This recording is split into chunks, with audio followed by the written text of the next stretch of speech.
Greetings. We're So here. we're either 15 minutes late or 40 minutes early. One of the two. So. Yeah, fucking goddamn time changes. Yeah, I'd sort of planned for it and then hadn't, and then my brain's not working. So here, we're here. That's the important thing. We did it. Happy Halloween 2 days before. We're nearly there. Fuck yeah, we are. So excited. Fun times. So how crazy does it get over there for Halloween? Because not really. It's not a big thing. Yeah, that's a shame, man. I hear that about a lot of places. Like it's mostly us, and that's. I mean, it's cool because I get to appreciate it, but it's kind of depressing because it's the greatest time of the year. It's renewal of seasons or all that fun shit and costumes. No, I think we've talked about this before. Yeah, the big thing over here is to be the Harvest Festival. Mm-hmm. As a religious thing.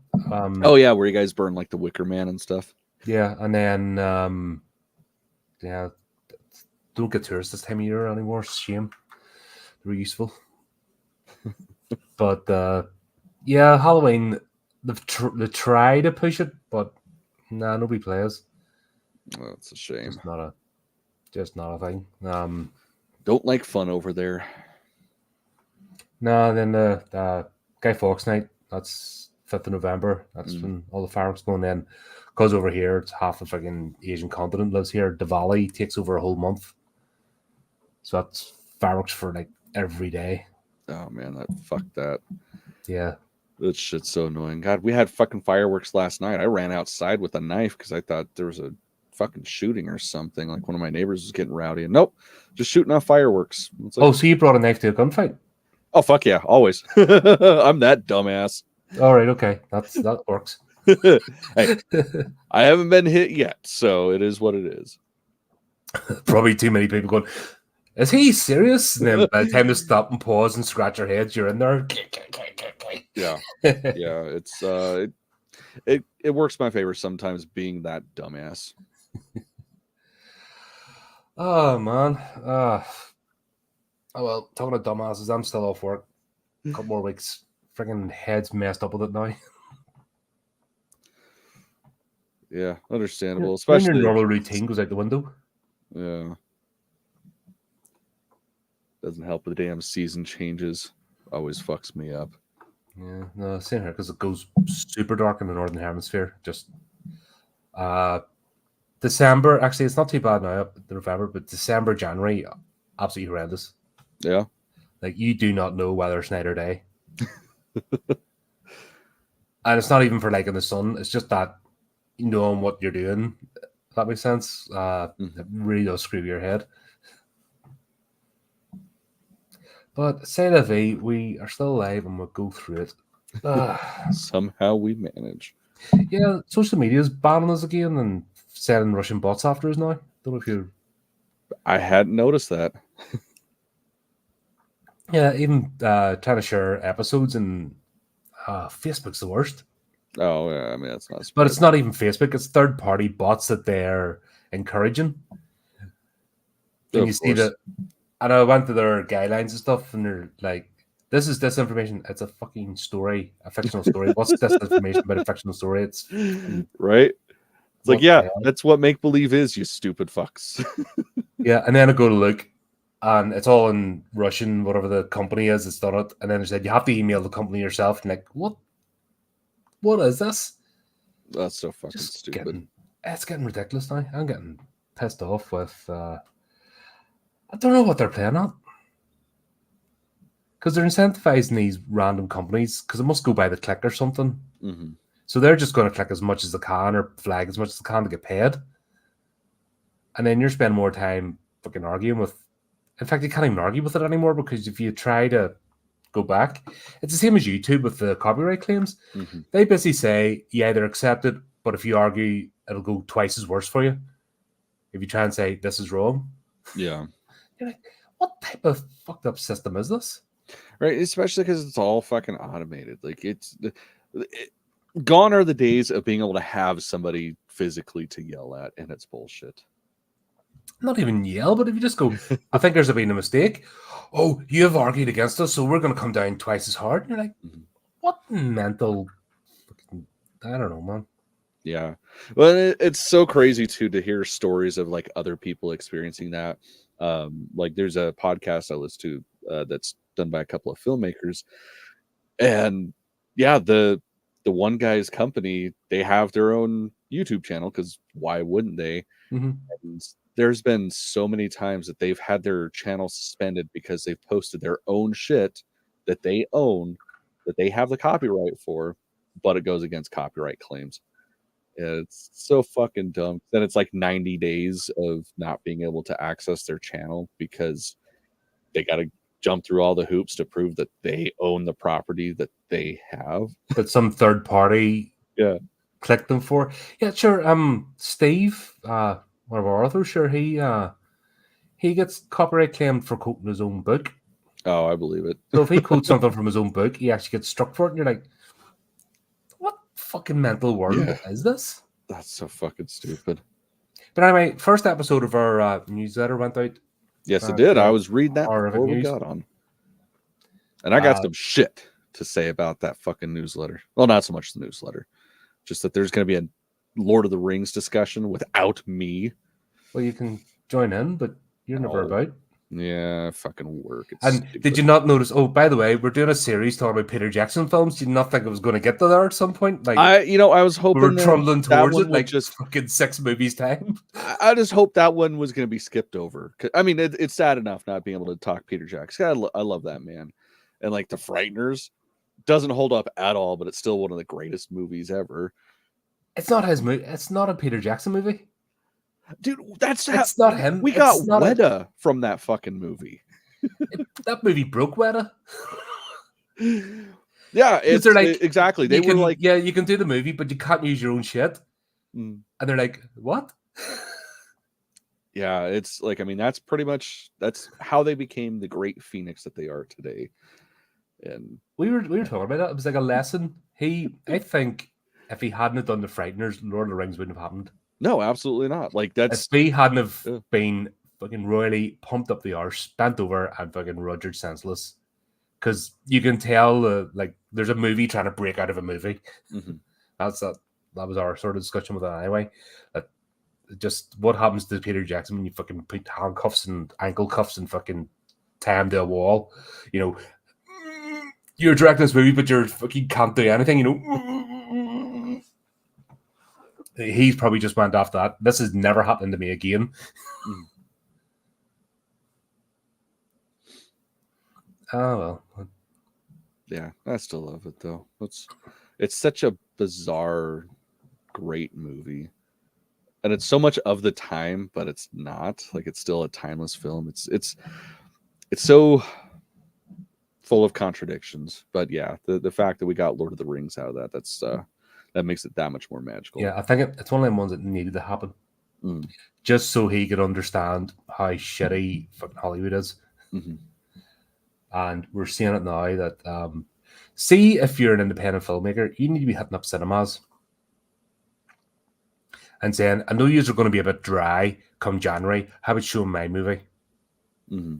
Seriously, if any independent and small sort of production companies that aren't part of the Hollywood machine, they need to be reaching out to cinemas right now in preparation for January, and they'll clean up because cinemas are going to be begging for movies. Oh yeah, it's my understanding is really not that difficult to four-wall a theater. I mean, fuck, I'm probably going to end up doing it this year for Christmas party again because especially with the SAG-AFTRA strike and the writer's strike over on our side, like there's not going to be very much coming out. Because I mean, of course, there was still productions going and all that stuff because if they got the money, they got the waivers. Because Unity and all that stuff, but fuck you, I need to get paid, which I understand and appreciate, but whatever. I got when you've got actors trying to buy off their own union, it's like a shakedown. Mm-hmm. It was what Clooney and stuff tried to buy them. If we give you so much, will you let us go back to work? And they're like, no, it's not even remotely enough. And you're like, But the good thing was during the writer's strike, you didn't get those dopey late show talk people. You know, all the ones that look exactly the same and have exactly the same name, like all the Stevens and all the whatever, that you just get bombarded with on a daily basis. That all stopped, and it was brilliant. It turns out each of those shows have like 20 odd writers each. Oh yeah. No, that's the funny thing is like I had heard people being so confused that those were not on. And it's like, are you kidding? You really think this person just comes up with this shit day of? No, there's a whole fucking writer's room that works endlessly to make sure that there's content for these motherfuckers to say. And it has to be current. So, yeah, of course they're going to have a bunch of writers. Yeah, fun times. But like I said, if there's any, get in touch with your cinema and go, right, okay, maybe take a bigger hit in the ticket sale percentage. But, well, and that's the thing. I mean, when it comes to being an independent filmmaker and getting it in theaters, like you're not going to make money off of it. You're going to be lucky if you break even, but it's still exposure. And whenever the future release comes out, that's hopefully where you'd make your back end. Mm-hmm. But yeah, totally worth it. Yeah, but let's see if people don't think longer than the end of their nose. It's a shame. It maybe really a few do, but most don't. But we'll see what happens. But talking of which, we do have some movie news. Fuck yeah, we do. The man is back, Del Toro. What's better? We'll do it that way. That looks better. Got our shiny big hands. Right. It's so bright. Mine is actually the sun's beaming in here. It's been dark all morning. All of a sudden, I think that's what made me doze off. But yeah, so another remake, rehash, reboot, but it's Del Toro and it's a classic, so we can forgive him.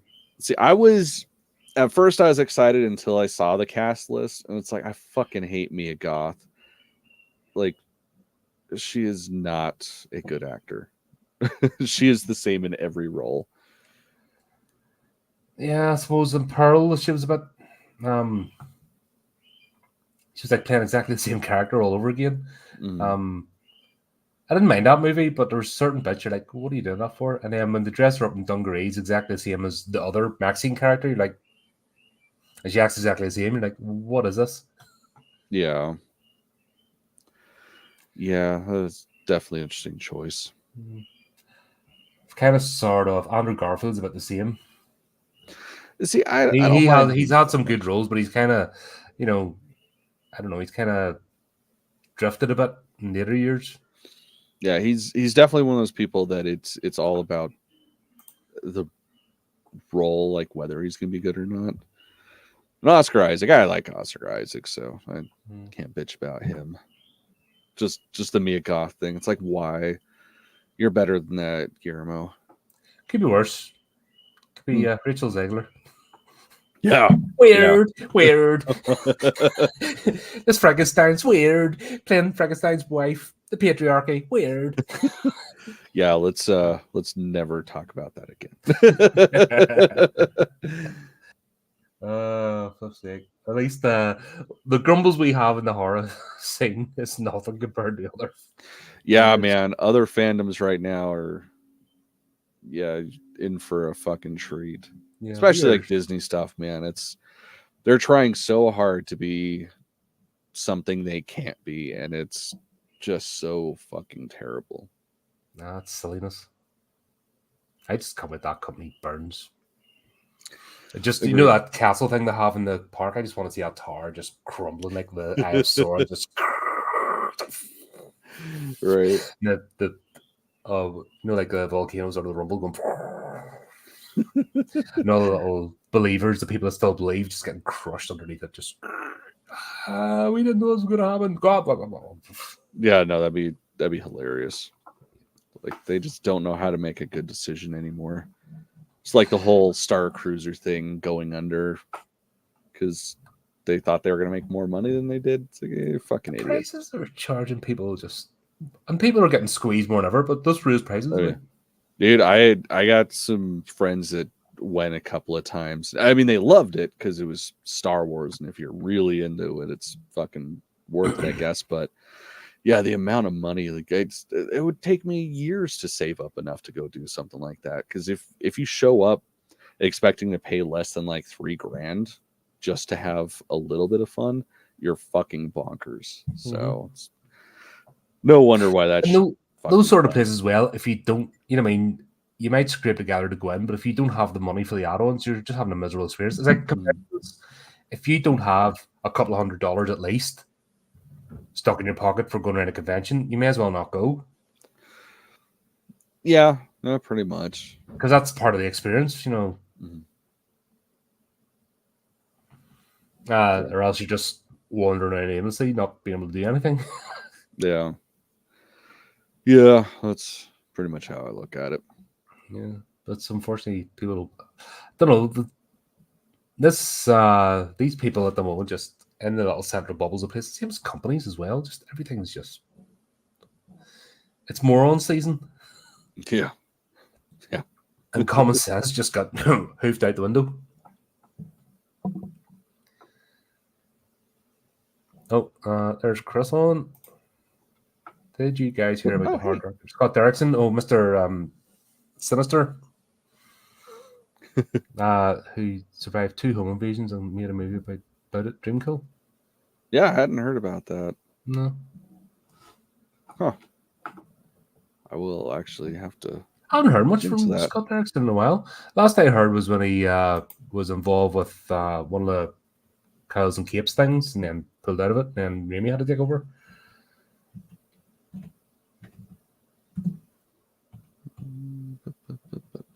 That's what he went off to do the Black Phone, wasn't it?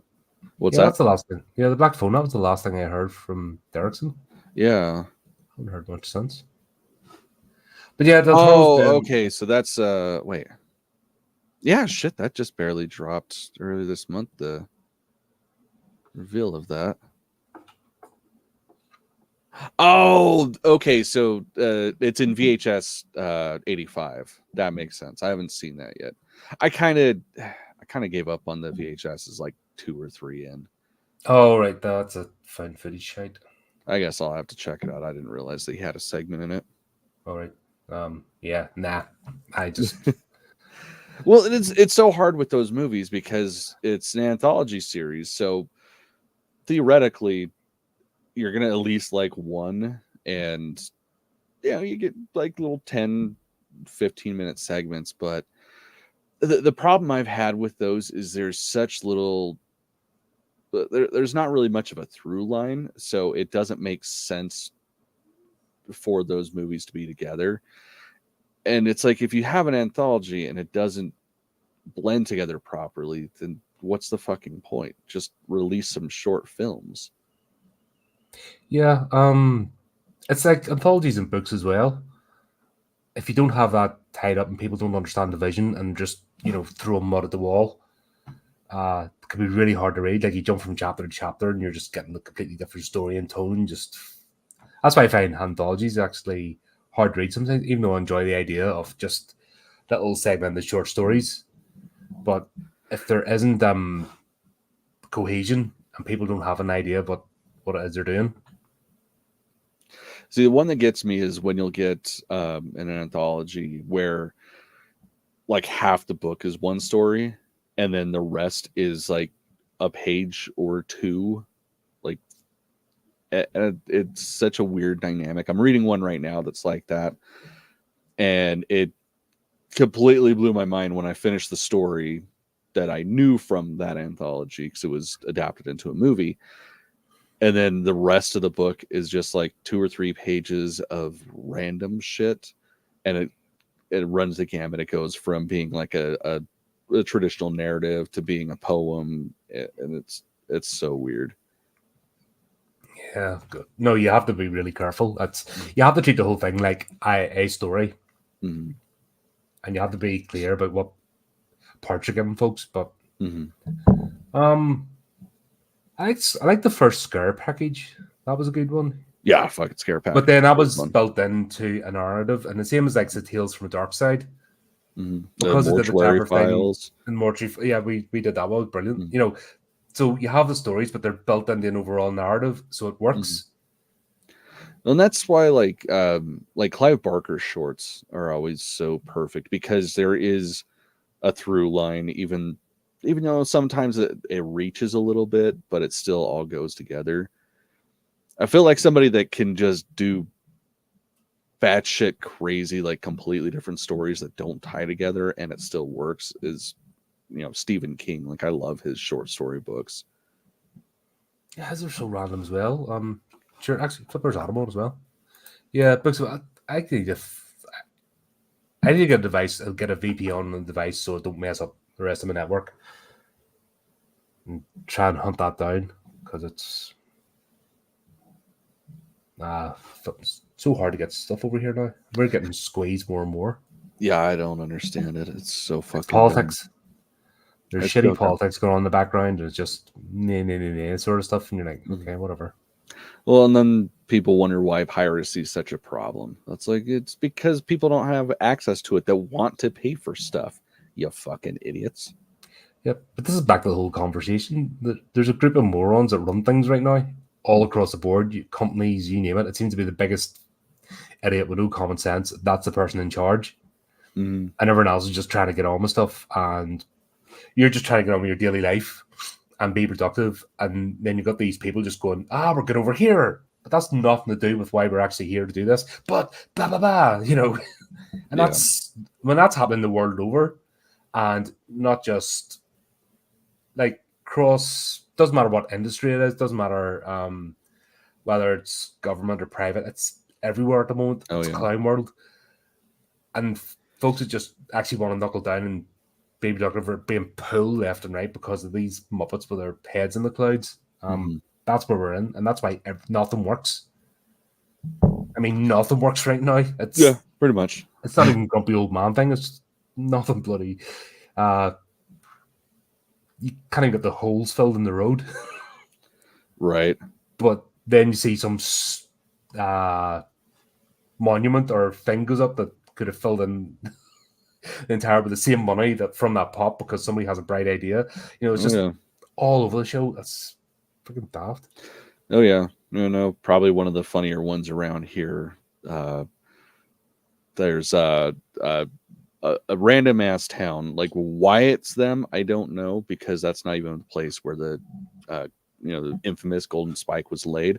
But they paid $500,000 to have a giant golden spike made to put in a park that they built essentially for that monument. And it's like, oh, that was a real one. You have so many homeless people here. Like, not that I give a shit about homeless people necessarily. I mean, frankly, I don't give a shit about people, but it's like there's so many better uses for that fucking money, and you're gonna do that, something that nobody gives a fuck about, and you're not even the town that happened in. That's fucking stupid. But that's what I mean. It's that mentality. It's like the people that will chuck millions into stupid causes. The wave flags, where if they'd actually invested that into something concrete, they would actually do something good. Right. It's like, how about build houses and actually pay people to build the houses and plummet, and there's jobs, and then instead of doing some virtue signaling thing, say homeless, for example, no, can't do that. That doesn't make sense. Yeah, right. No, it'll never change until I think it's going to have to get worse before it gets better. I think we're going to have to hit that point. I think the world's going to have to crumble and burn, and people eating each other in the streets before the penny drops, because people are ridiculous. We need a better plague. I really think that's what it is. Like we were promised the Captain trips with COVID, and it wasn't. Like we just need that, where it wipes out like 90% of the population or more. I think that's how we rebuild. But because there's enough room. But the problem is everyone squeezes into like a small, everyone come together and butts their heads, and instead of just mind your own business and getting on with life, everyone has to be in each other's face. That's the problem. It's the internet's a perfect example. You have a group. Actually, we talked about the censorship of horror. You have a horror group. That is like a moth to the flame with non-horror. People that hate horror will join the horror group to complain about the horror. Yeah, so fucking that's stupidity of people.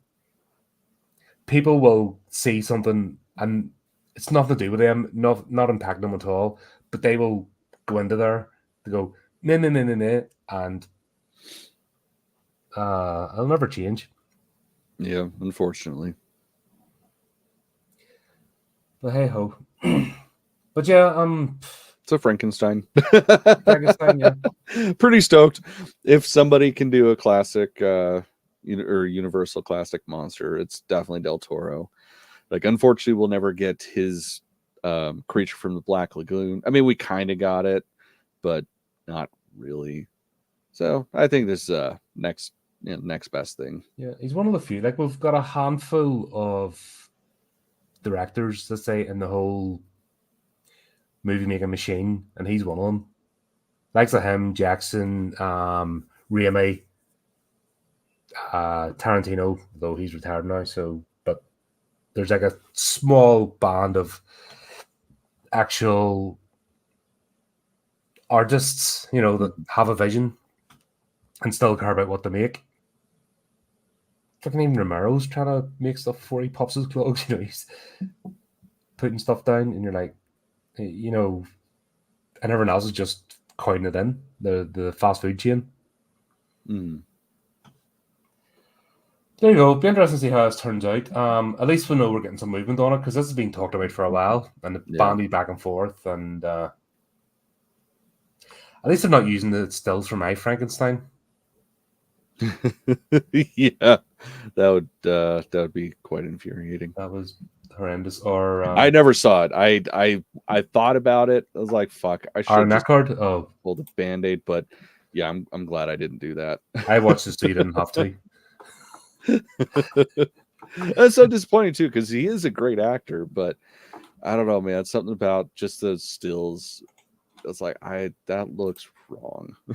Yeah, weird Frankenstein monsters that don't look like Frankenstein versus gargoyles versus vampires, I think it was. Yeah. It was a choice. Yeah.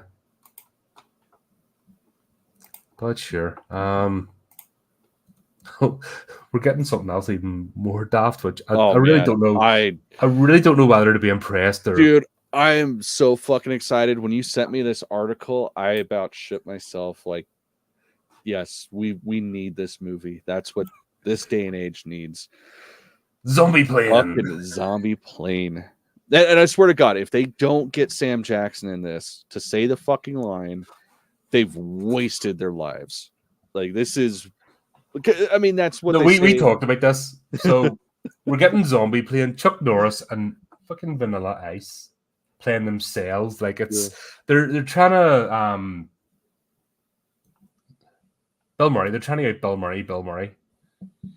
Basically. Yeah.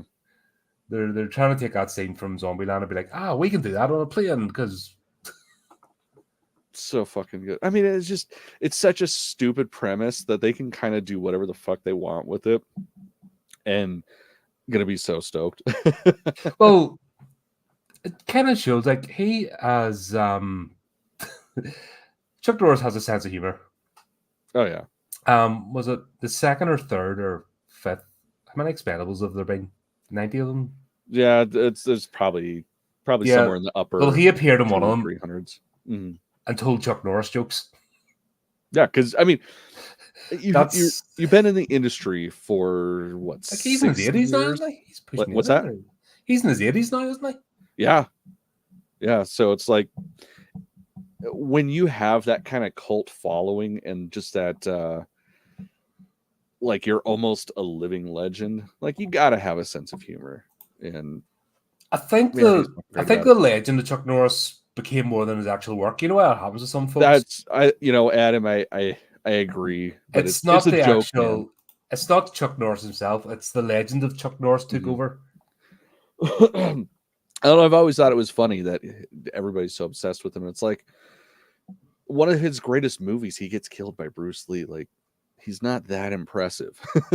Now, if he had killed Bruce Lee in the movie, then whatever, we're talking there. But yeah, I've never quite understood it, especially the draw behind Walker, Texas Ranger. Oh God, that was such a bad show. That was just TV. That's one of the reasons why I hate TV, because the shows like that just absolutely horrendous.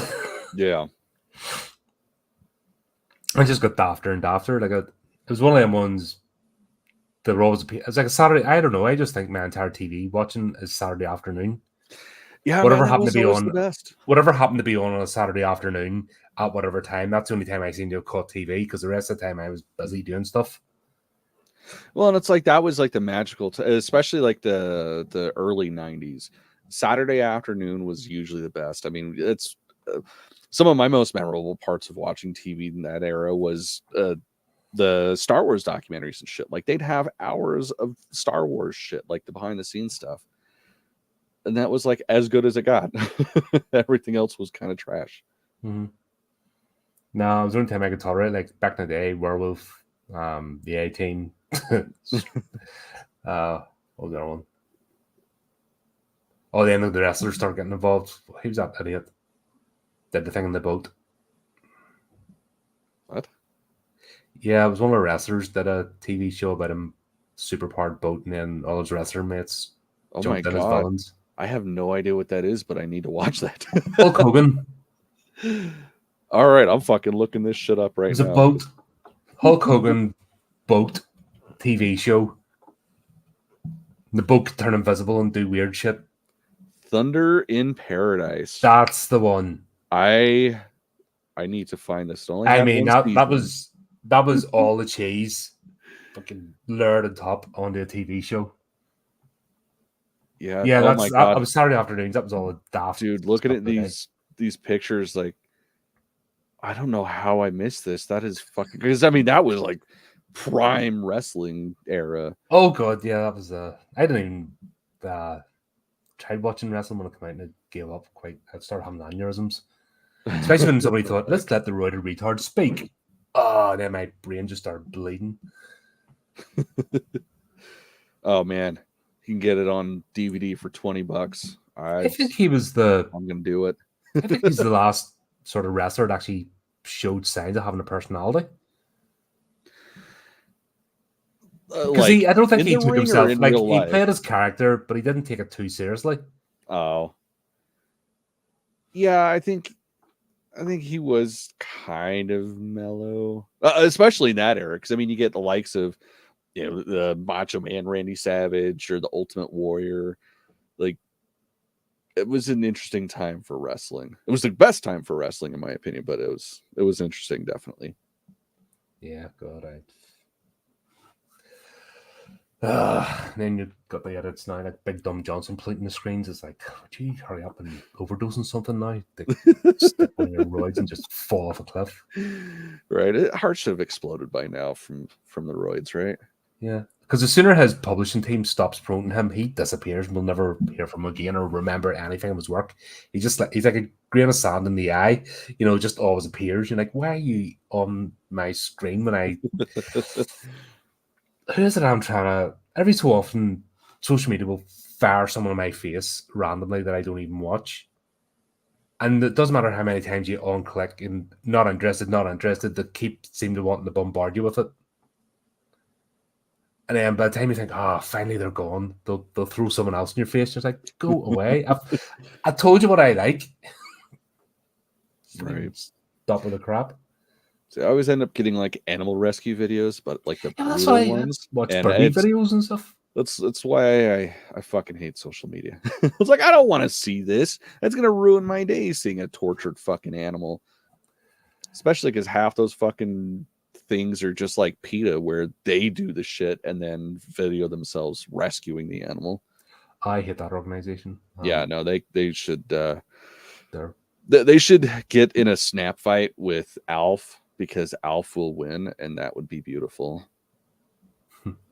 Just like West Side Story, and then Alf burns them to the ground. That would work. But yeah, we're getting zombies in the plane. Yeah, not really much to say about it, other than cells are launching in November for the international market. But yeah, it's this is what I love about cinema. You get beautiful, thought-provoking pieces, and then you get this kind of trash that you're just gonna stuff your face with popcorn and laugh like an idiot the whole time. Yeah, and when this is where I've always complained when a movie tries to take itself seriously but is stupid. Mm-hmm. That's where I have the disconnect. But where you know something's out for just some dumb fun, then I get bored. Yeah, because you're in on the joke with them. Yeah. And that makes all the difference. Mm. Yeah, Vanilla Ice and Sophie Monk, whoever that is. Yeah, and trained Ice to become a that deadly was the secret thing. agent. I didn't recognize that name. That's Don't know that name. I wonder how Vanilla Ice paid off. The last time I saw him, there's around Mum's side. They're doing that stupid TV show, Dancing on Ice or something. You know, the skate and that. And he went on playing his own song, which is just pretentious as fuck. Oh, that's terrible. And his real name's Rob or something. And the guy's just an idiot. You know, he's somebody just wearing the poly filler, the crack filler, and just looks plastic and desperate for attention. Yeah. Such a strange guy. I'm like sitting here looking at this Sophie Monk's page, and I have no fucking clue who the hell she is. I mean, she was in The Hills Run Red. But yeah, like I have no idea who the fuck she is. So I guess we'll see. We'll see. Yeah. But yeah, if this tries to take itself seriously, then it's going to fail. Oh yeah, I don't think there's any possible way that it can, especially having Chuck Norris playing Commander Chuck Norris. Like that. Yeah, because he gets it. Like I said, when I saw him in The Expendables and he just peers and he's just like, "Fuck, you're paying me to do this. I'm gonna have a laugh." Mm-hmm.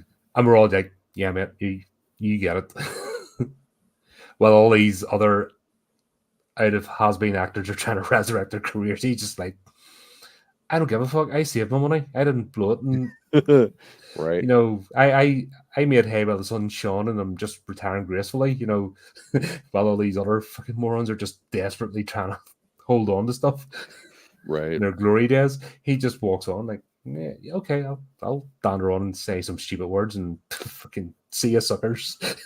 Well, and it's funny, like he's not adverse to just random shit. Like there was a point in time, I think it was like, it had to have been pre-COVID. So I want to say it was like 2018. He was doing a random tour circuit of going to different gas stations here in Utah. I believe possibly in neighboring states that have Mavericks, but yeah, like he was just like, yeah, I'm their spokesman now. And he would just go to random ones and do pictures and signatures for hours. And I was like, this guy is fucking cool as shit. Like, who the fuck wants to do that, especially in their 80s? Yeah, but I think Chuck Norris, the man, is more interesting than his characters he's played. Oh, yeah. Yeah, definitely. And that's, like I said, that's self-awareness. It's William Shatner's the same. Mm-hmm. Like, yeah, he has definitely made a career being William Shatner. Yeah, and that's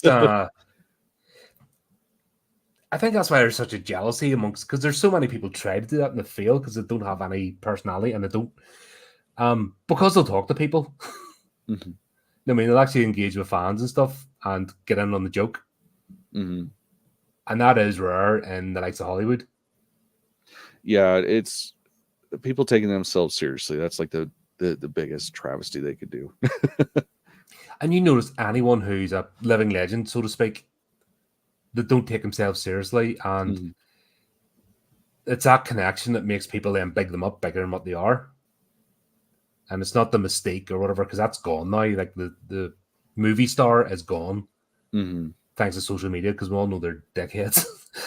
Yeah, definitely. Well, I mean, that was the thing before social media became as big as it is, and before it was even really a thing. Like, you couldn't communicate with them. Like, the only time you would have any sort of interaction is if you randomly ran into them on the street or if they went to conventions. Now, just everybody's accessible, so it does take away that separation. Especially when you start fighting with people, you're like, really? And acting like an idiot over nothing. You're like, okay, great. But yeah, this will be fun. Yeah, I don't know about the Vanilla Ice thing. Like, he's a non-entity. See, I'm kind of on the fence myself because it depends on how he takes the role. Like if He he's takes in on himself the too joke, seriously. or if it's one of those moments where he's, I'm a serious person, blah blah blah. What was it, the fucking Surreal Life or whatever that he was on? Yeah, as long as he's not that, like if he's in on the joke, especially because I mean they gotta have, or well, it says right here they have his music in the film. So, I really hope he's in on the joke too. Yeah, or maybe they make a joke off him and he doesn't realize. They can get away with that. Better. If they actually rip the bag out of him in this movie, and he's taking himself seriously while everyone's going in the background, Yeah, that could be funny too. that would be, that would be hilarious. But yeah, I hope, are they going to do exactly the same plot? There's a zombie in the box, or they're going to do terror on the. What was that? Terror. What's that one we reviewed with Telly Savalas and Peter Cushing? Terror Express or something. I don't. Peter Cushing and Christopher Lee. Yes. Terror on the Express. There's the choo-choo train where the abominable snowman thing in the box and then it got out.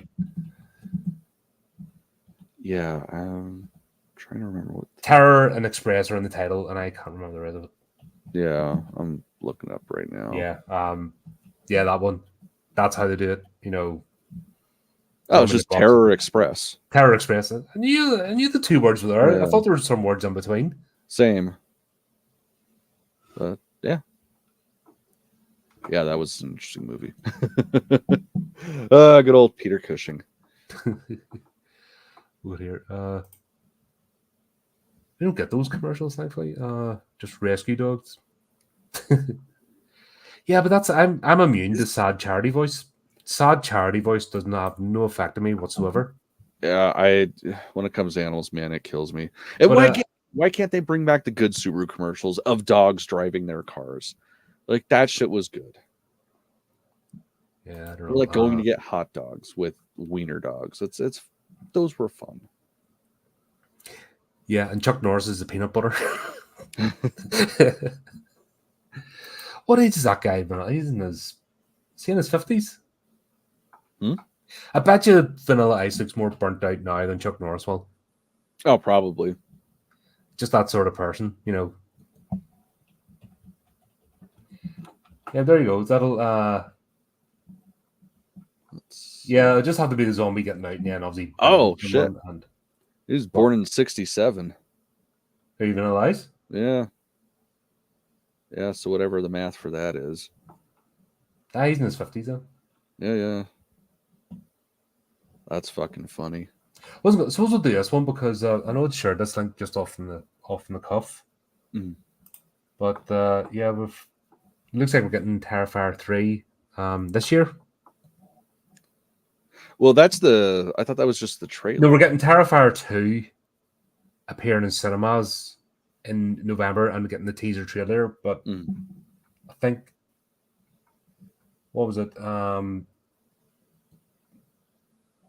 Yeah, once again, there's something else. Did you find any listens over your way? I didn't see shit.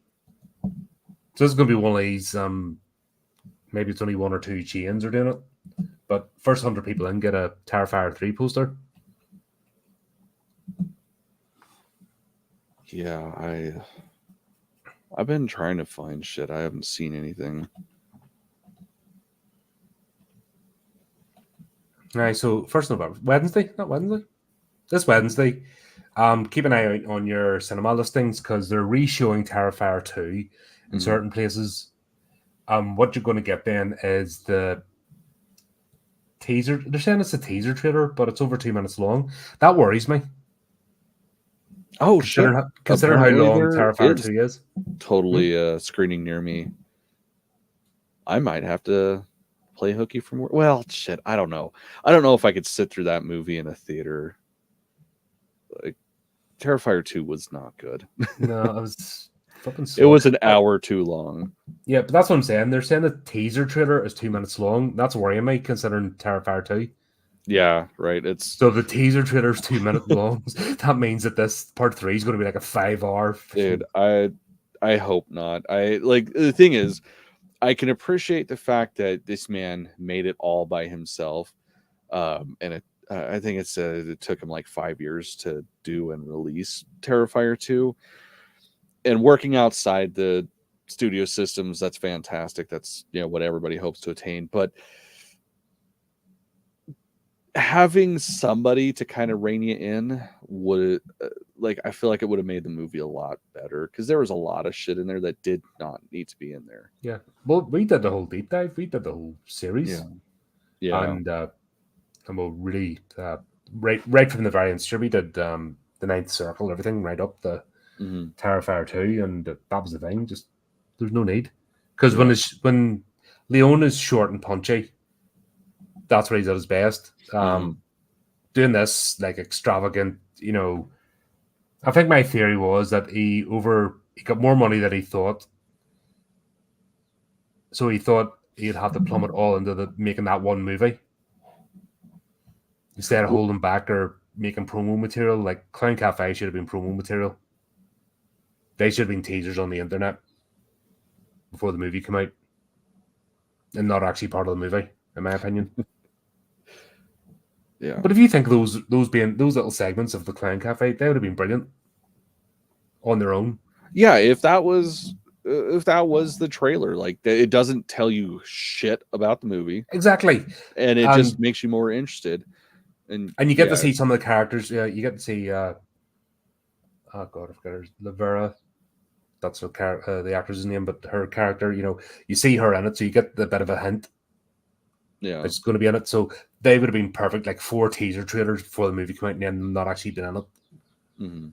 But hey ho, we shall see. I just hope he doesn't run his own franchise into the ground, because especially he made something unique. He's made a character that's going to last. Already, Art the Clown's there, and people get it, but the actual execution of that second movie and this third one doesn't put it back. Yeah, this is one he could save the franchise with a third movie if he's listened to feedback and understands and calms himself down a bit. Yeah, I really hope that somebody he gets a different editor, somebody that can go in and make the tough decisions that he can't make. Who wrote this article? A freaking 12-year-old? This article just fuck yeah stuff. Wow. It's like, what the hell? Sounds about right. Grab your tickets now in caps and red, because yay. That just really excited me, man. Yeah, that's what I'm saying. It's a 12-year-old freaking wrote this article. But yeah, it's a Christmas horror movie. And I think it did say. See, I would like that poster. That would be a cool poster to have. Yeah, it's pretty funny.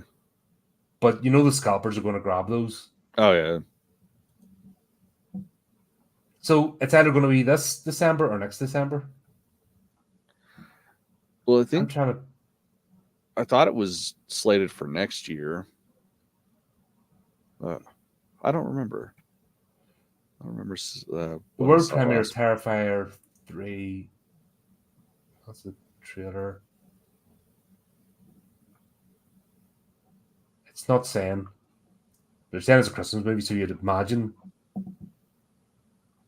unless he's doing the stupid Marvel shit, having a Christmas movie in July or something. Right. What one was that? I think it was one of the last movies I watched. The superhero shit that did a Christmas movie in the middle of July. I have no idea. And you're sitting in your shorts and stuff, and the thing going, this doesn't make sense. I kind of gave up with all of the Marvel. You love it, don't lie. No. Now, Doctor Strange, Doctor Strange is pretty dope, especially the Raimi one. Like, that was great, but yeah, I just can't do the superhero movies, man. That's the one Derrickson started and then jumped off. Yeah, that's right. Yeah, he started that movie. It was Derrickson started that movie, and then he jumped off, and Raimi had to come in and finish it. And then that's where Derrickson ended up doing the Black Phone. Yeah, good, definitely good choice on his end. What horror sequel do you guys most want to see get made? I don't know. Killer Clowns from Outer Space. No, you got to have a second one. It's too late. No, it's not. I'm still alive. So it's not too late. They're maybe in 10 years' time. Not now. If it comes out now, it'll be shit. Maybe in 10 years' time. I don't know. When nature takes its course and these idiots eat themselves and enough companies crumble. Yeah, we'll see. It'll never Drag Me to Hell 2. Yeah, that should have had a sequel. That was all set up for a sequel. Yeah, man, just fuck, that was such a good movie. And it holds up so well. Like, it's the perfect Raimi movie. Man, yeah, that's a fucking great one. It would just be the curse moving on, wouldn't it? Mm-hmm. Yeah, and that's the thing. Like, that's something that could be just infinitely like made. Like, they could make so many of them. Because obviously the gypsy woman died and the subject of the curse died, but the curse itself. Yeah, you just throw a new person in there with a new relative curse of the thing that can and just read. You know what I mean? It'd just be it'd be like an anthology series rather than a direct line. You know what I mean? Because you don't have to have the same characters. No, the first one at all. Like your bloke. Like, you don't have to have a tenuous link to the first one. Yeah. You would just have to have a similar circumstance where the curse gets thrown again. Mm-hmm. And maybe they could remake Thinner without remaking Thinner. Actually make it good. God, they could deal with half of Stephen King stuff. Take Stephen King's filmography and just make them sequels, but they're remakes, but tidying up all the bits from the first one. We need a second Maximum Overdrive, but we need King to do it and start doing Coke again. Was he not doing Coke when that first one came out? No, he was, but he doesn't do it now. So make a Maximum Overdrive, but that's his first falling off the wagon hit. Yeah. Before he starts filming. Might cheer him up a bit, miserable bastard. Oh, God, I can't. Silly man. Oh, I saw something about Joe doing something.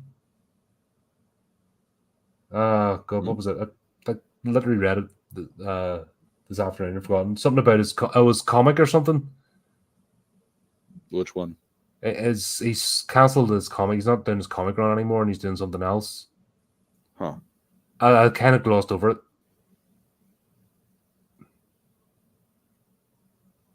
Yeah, so I didn't see anything about that. Yeah, I saw it this afternoon. I completely forgot. I just okay, man, just glossed over. Yeah, so he's his current comic run, whatever he's working on. I prefer graphic novels. I don't like comics because you're only getting like a snippet of a story. I prefer to wait for the story. At least give me a complete story arc. Yeah, that's kind of how I've gotten. Like, I'll wait until it's done and then buy the collection. Even like 120 page, graphic novel, I can blast through that. So the actual, I never liked comics because they're just, to me, it was a waste of time and money. And Batman was the worst for it. And I loved it because it was a waste of time and money. No, trust me, I'm good at wasting money. Freaking half the unboxing videos are doing this is just me wasting money and shit. Yeah, the Batman was the worst because then they had like concurrent running series, and then they're trying to get you to buy it all at once, right? Jumping the storyline between two, and yeah, I hate that one. I feel like I'm getting ripped off. Can't be arsed. I'm losing my train of thought here. I don't know. My head's gone. It's my turn to just be like, "Boo," today. Normally you're the one like on camera doing it. Just woke up and I'm. Yeah, I don't know what the fuck's going on here. Like, I'm actually like wide awake and shit. Maximum Overdrive 2, but everything's the opposite of how one was made. Yeah. So you're saying no cocaine? I feel like I'd lose the soul of the idea. But whatever, we could see. That would be a good one, actually. Yeah, they could easily do that. Yeah, I could get behind Lord of Illusions too. I'm trying to think of something myself. Even I can't think of anything that's come out recently that I'd want to see another one off. Yeah, I can't think of anything myself. Yeah, who knows? Who knows? But anyway, shall we? Oh, that's what we're going to talk about. So I thought we were doing Face of Horror before we are going to do that, aren't we? And that fucking scam. Yeah, right. So this was a YouTube video that popped up. Can't remember whether it was somebody commented on ours or something, but this guy he made a video about Face of Horror, and he had ended up having about 3 videos with guests on people that he called them victims. I stopped following him because he's a bit of a drama farmer, and it became obvious he's just clickbaiting shit. You know, one of them type. Oh, of course. So people are coming on victims of Face of Horror. Yeah, like, victims. You're not a victim. You're fucking. You know what I mean? If you're participating in something. So Face of Horror. Remember last year you were part of it. We shared a couple of videos. It was fucking annoying. I didn't even want to do it. My wife fucking signed me up for it, and then just told me, "Oh, hey, you're doing this." And it's like, that's fucking stupid. Okay. Yeah. So last year, it was a $13,000 prize, which I remember you were going to donate to charity. Mm-hmm. There was the chance to stay at. It was the house that Silence of the Lambs was filmed in, wasn't it? Oh, I don't remember. It was the Buffalo Bill house. Yeah. That's right. It was. And then there was a photo opportunity with Kane Hodder. Mm-hmm. So they were the prize. It was just one prize. It was the winner. Mm-hmm. It's a bit of a strange competition. I got the point this guy was saying because you couldn't see all the participants. Everyone was just sharing a link, and every fucker was doing it. It was like fucking OnlyFans people. You know, it was just getting worse than fucking people that are just always putting OnlyFans. Pretty much, but you didn't every horror it was bullshit. And I was getting constant messages. Can you share this on the channel? Can you share this? Can you share this? It's like, dude, Cameron's doing one. I can share 1 or 2 more, but I'm not spamming with fucking 100 Face of Horror entries. Well, it's a full-time job trying to fucking support everything. No, but if you've got multiple people, that's supporting one person, like was weird. So what it was, you went in there round and nobody knew how many people were in it or whatever. Mm-hmm. Everyone could vote once a day for free. So that was really depend how big your social circle was or support circle. You know, got a vote. Well, and then you could also pay for votes. And this is the bit where it gets a bit gnarly. Yeah. So everyone who's in your circle could vote once a day,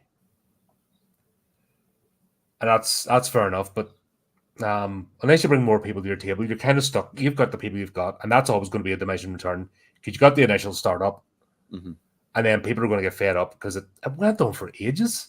When did that start? Yeah, it was. So it started. I want to say it was like in September or August, and it went until fucking December almost. Yeah, so it wasn't even like a for Halloween thing or anything. It was it just drug on. Like it was. I just got to a point where I just stopped because I didn't care anymore. I mean, I didn't care to begin with, but yeah, I was just like, why? I mean, I understand why it took so damn long. Because just trying to get as much money as possible. It was a permanent escape, basically. The more you started, dumb. Didn't you get the top? You got the second in one of the categories, didn't you? Or didn't you get through the first? Wasn't it like a weird? No, I definitely got through the first couple of rounds. I think, but this was the scam because everyone was getting through the first couple of rounds, and then there was nothing to compare yourself. No way you have like a league table or a tournament, and everyone's there. Then it whittles down. You get the semi-finals. You couldn't see any of that. You could, but you had to know what you were looking up, and even knowing what you're looking up, it still was kind of hard to find on the website. It was very, very weird. Yeah, I got a sense of something, there's just something wasn't right, and yeah, this thing was just going on and on and on, and it just smacked it. It was, I think a lot of people were getting annoyed because that's all everyone was posting. Like any horror group, I think a lot of horror groups were stopping it because it was just getting ridiculous. Yeah, it was too much. But yeah, 2022, somebody called Megan Higby won it.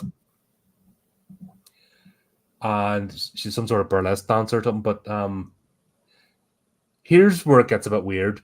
2022, she won it, and then you heard nothing.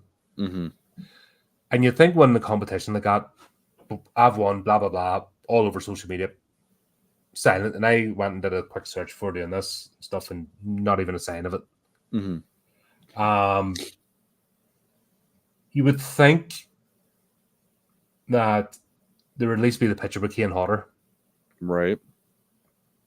And I think he was duped into thinking maybe it was like a convention or something. Somebody pre-bought a slot, but there wasn't even that picture with the winner. And there's and especially even because the competition's running. Is it running now? Yeah, no, it's going currently running now, and there's not a thing about here's last year's winner. Yeah, I thought that was quite odd. It's like, this clearly is a fucking scam. So, and it's like when I was during last year's, like I got daily emails from them to say, hey, don't forget to promote your shit today. So it was like daily blasts, and then a winner happens and nothing. I haven't received a single email from them since. And it's like, that's fucking weird. Don't you think you would want to promote the winner so people are like, that's what I can get next time? Yeah, very odd. Yeah. And then there was no social media posts, like not even, you think even like Kane Hodder's page, if he's involved in this, he would be, okay, I met the winner of the Face of Horror. I met the Face of Horror today. Here's our picture. And you'd be sharing that everywhere as an opportunity. No, nothing. The Buffalo Bill House, nothing again. And that's a legit tourist attraction, so you can actually go and book that yourself.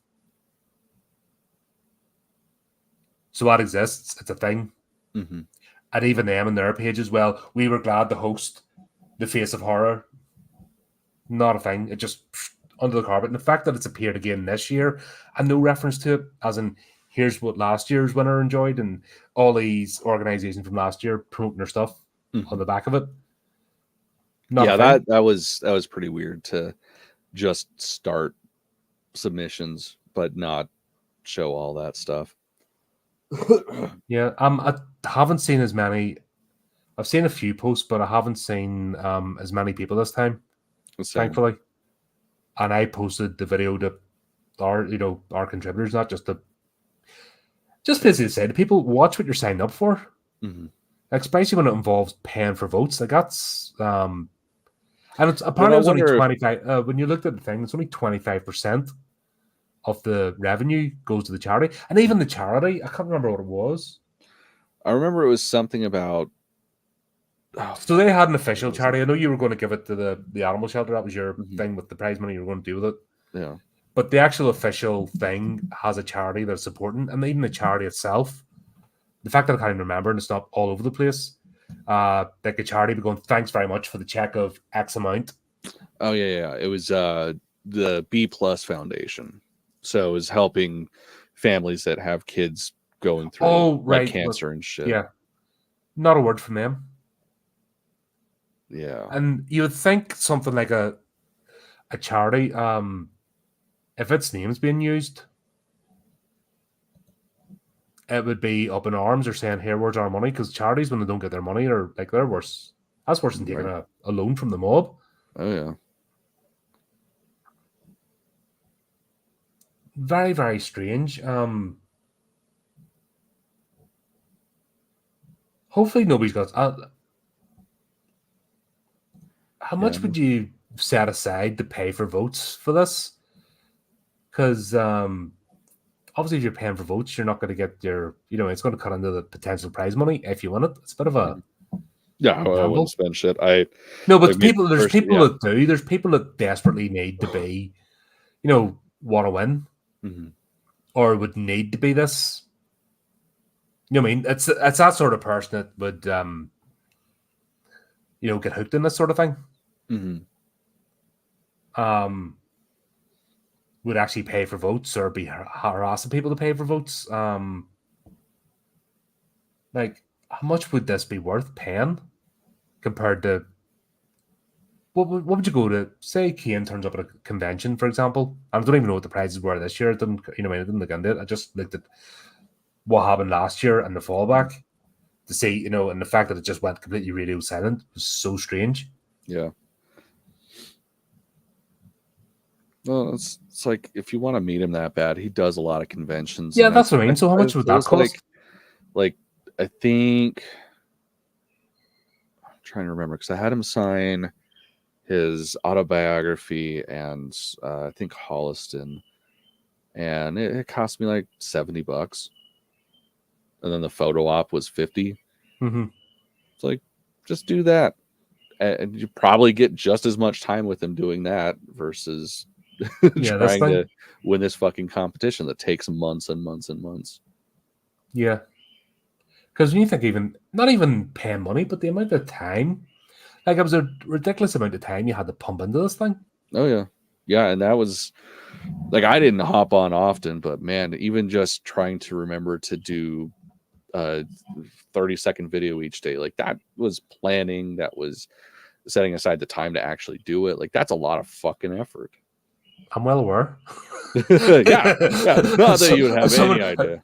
Let's see. Somebody streams 3-4 times a week. I think I'm aware of the amount of ball breaking effort you have to, and it's even you're not in the mood, but you've made the commitment to come on. You're like, sometimes you have that sort of day, or you're feeling a bit under the weather. You're like, no, gotta do it.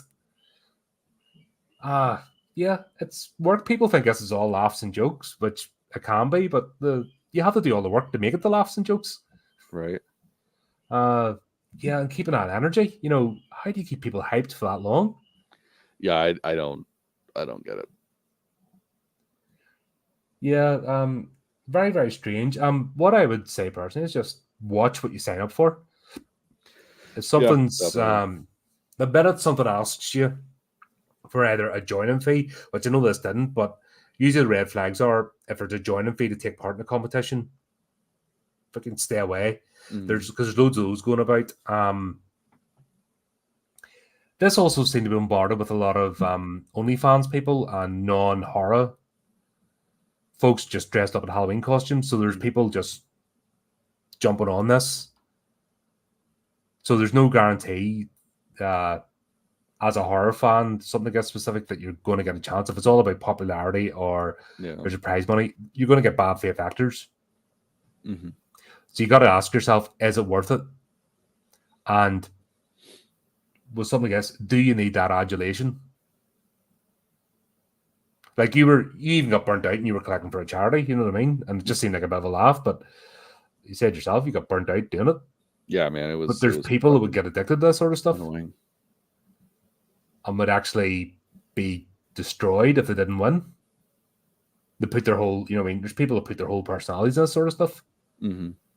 And I would urge caution, because that's the road to self-destruction. Oh yeah.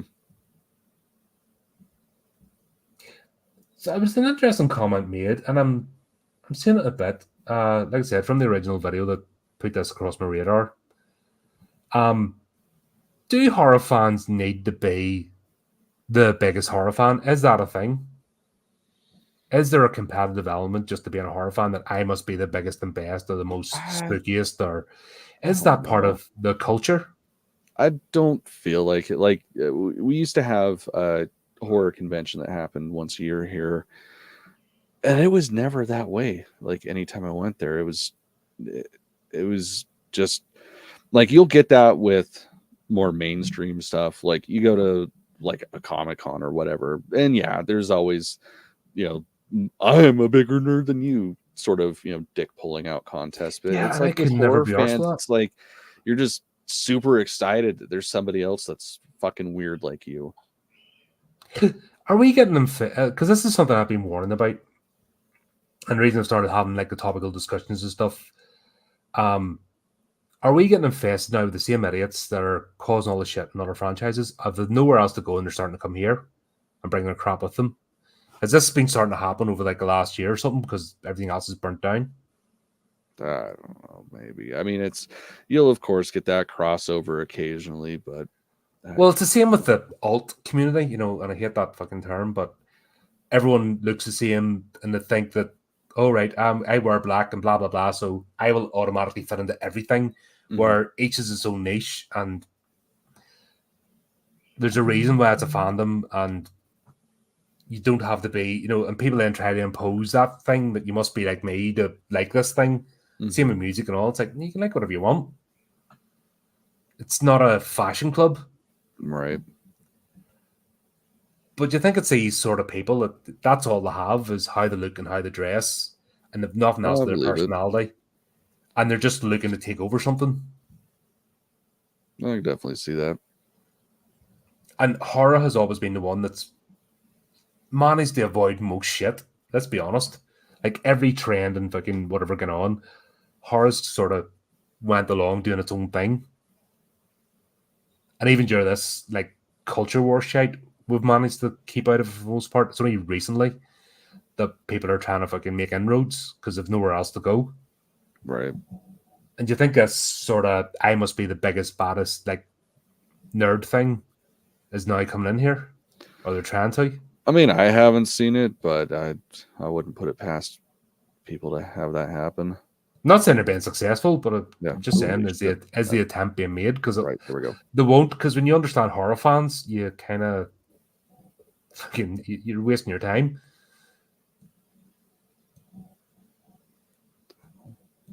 Sorry, I'm having technical difficulties. Oh, lovely. The fuck? Okay. All right. I think we're good. Yeah, do you know what I'm trying to ask? Sorry, I didn't even hear that last bit. I was trying to keep my computer from fucking shutting down. It's falling apart. Yeah. It's like, what the fuck's going on here?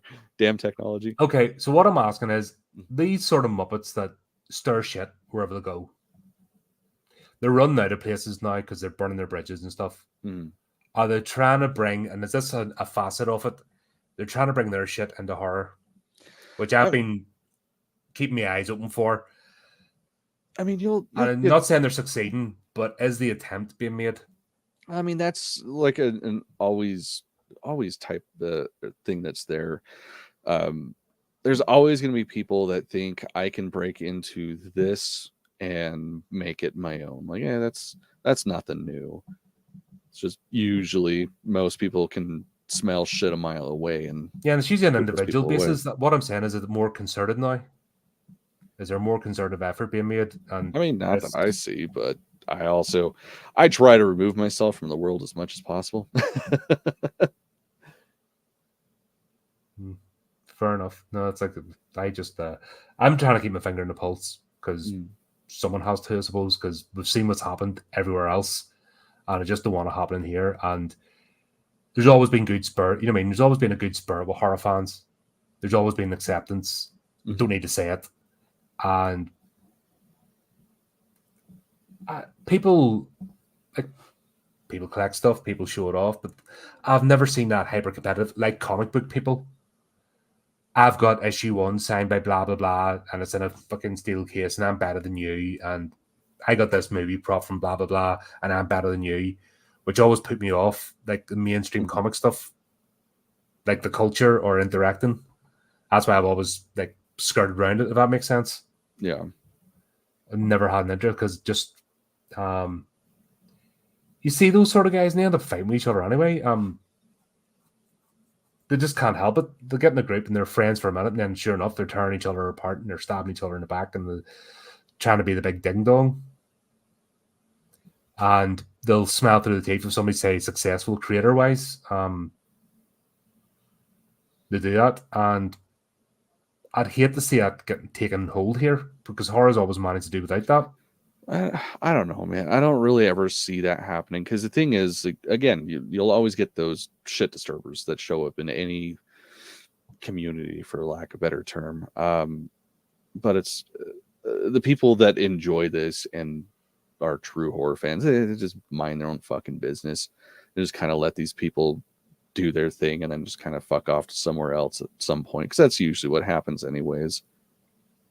Yeah, for all. It's good to always keep an eye open, though, I think, especially in today's age, because especially with the internet, you just, like I said, it's easier for people to jump into spaces where when it was purely reliant on physical, it was more difficult. Mm-hmm. And I use, once again, the comparison of people joining horror groups just to complain about horror. Mm-hmm. You know what I mean? It's never apologize to the mob. Never, don't pander to them. You know, don't give them they're not doing it out of good faith. We have been perfectly fine. Don't have anyone tell you different.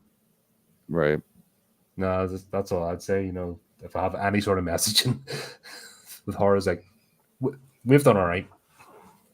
Yeah, just leave us to our weird little basements. Yep.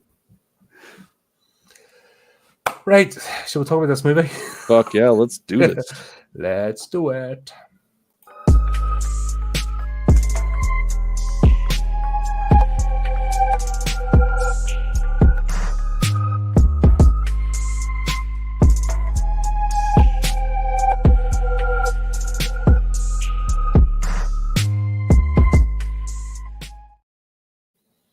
This was an interesting one. I have seen not a single good thing said about it. People have been pounding it like mad, and I fucking enjoyed it. Like, is it good? No, but it's a fucking. It's not horrible.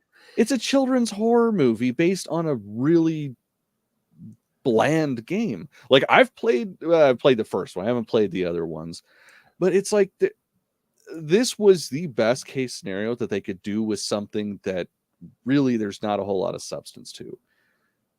Visually, like, it was great. So I originally had tickets to go see it in theaters because, of course, if I can see something in theaters, I'd always prefer that. But I, like a dumbass, fell to the court of public opinion. It was like, whatever, I'll just cancel it because I can stream it at home for free anyways. So I'll just stay home. And I wish I would have seen this in theaters. I had a surreal experience because I looked at the showings and I'm like, I don't want to be out last night because I'm trying to reset my sleep pattern because I'm fucking doing stuff at I'm going to like preview screens of movies and like doing reviews at 3 o'clock in the morning because that's sensible. And my whole sleep pattern, I'm just like a zombie at the moment. Flipping had a nap, like not even 5-minute nap before you text me. And I'm like, what the hell? And I feel like I've been punched in the face about 20 times. Well, I'm gibbering this morning. So I saw this showing 10 o'clock in the morning. Like, I'm gonna do that. I've never been to the cinema at 10 o'clock in the morning before. Let's give that a crack. Oh man, I always love first thing in the morning screenings. Like, those are my favorite. I was the only one there. It was weird. They actually opened right before 10, and like they're opening the doors for me, and I'm walking through and they're all like, yes sir, no sir, sort of thing. I'm like, have I got the entire cinema to myself? And it was just that sort of awkward because they're still setting up all the concessions. So I went to get a cup of coffee and she's filling out the machine and stuff, and that sort of awkward silence. So I had to just break it and go, am I the only weirdo that turns up at this time? And there's about 3 people in the staff laughed. Yeah, mate. I'm like, sorry, I have stuff to do this afternoon. I just thought I'd go and see this movie. Yeah. So I had to actually say it to break attention because everyone was like fucking weirded out because I actually turned up. So I don't think you're expecting anyone to be there for the first showing. Right, especially because it's a kids movie, essentially. Yeah, well, it was rated 15 over here, so it's like really, yeah. Jesus Christ, I think this was barely a PG-13 over here because of the swearing. Let me look. I actually can't remember what it was rated. Yeah, it was rated 15 here. Which means it's essentially a kids movie. It's not going to see much. Yeah, it was PG-13 here. So yeah, that's fucking funny. But yeah, there you go. So that was sort of awkward. But then a couple of people turned up when during the trailers. Mm-hmm. So like I wasn't on my own, on my own completely. Like there's about 6 people turned up, which I was, and of course the next people that come in sat in my row, and I thought, see if you fuckers come and sit beside me when we've got all this, I'm gonna fucking punch you. So do you guys not have assigned seating? Yes. Oh, you do? Okay. But I mean, if the next people come in, it doesn't matter. If this is a completely empty auditorium and the next people to come in come and sit beside me in an empty auditorium, I'm fine with them because I think I've done it deliberately. Yeah, Could you see the grayed out thing? And they've obviously went and made their decision. Oh, that fucker's sitting there. We're going to book our seats next. Because you get you're on the screen, you get the ones. And mine was completely, I'm like, nobody else available. Black. And I'm like, grey. That's me. So that means if somebody comes to sit beside me, they've made the conscious decision to interact with me in person. Yeah, that shit's so weird, man. They're starting to fight. But they didn't sat on the other end, so I forgave them. Yeah, that's definitely a choice, a conscious choice to fucking sit next to the only other weirdo in the theater. When it's all like completely empty and you're picking the next seats and you see that one seat, and when I purposely pick it on the edge of the aisle, so if I want to get up and go out, that's it. And you make that decision to sit beside me in an empty theater, then yeah, we're having problems, right? Because it's me. I will go out of my way. Like I will stay in at least a couple different rows up or back, like whatever, so that I'm not anywhere near that fucking one other person in the theater. So yeah, that's weird. Yeah, I found it like it's bad that I found it weird to sat in the same row as me and I took insult. Yeah, no, that's fucking bizarre. That's a my personal space. Yeah. Like when I go to a full cinema, I'm confused because I've just been spoiled with like these screenings of like 1 or 2 other people. And there was once, I think I told you, there's like 10 people and I was annoyed. I was like, this place. What are these people doing here? Why can I sense other human beings in the right? But sure, it's all fun. But this is bargain basement Willy's Wonderland. See, you say that. I do say that. I've never seen it. I know I should. That's right up my fucking alley. I know. I don't know why I haven't seen it. It's just something that it came out and it passed, and I just never got around to it. But the thing is, this has been around. Nicolas Cage's character does not speak the entire movie, and it's fucking brilliant. And there's even a scene where homeboy here is cleaning the bathroom, and it's the exact same fucking scene out of Willy's Wonderland. Because Nicolas Cage's character is a drifter, and he's hired as a janitor for the place.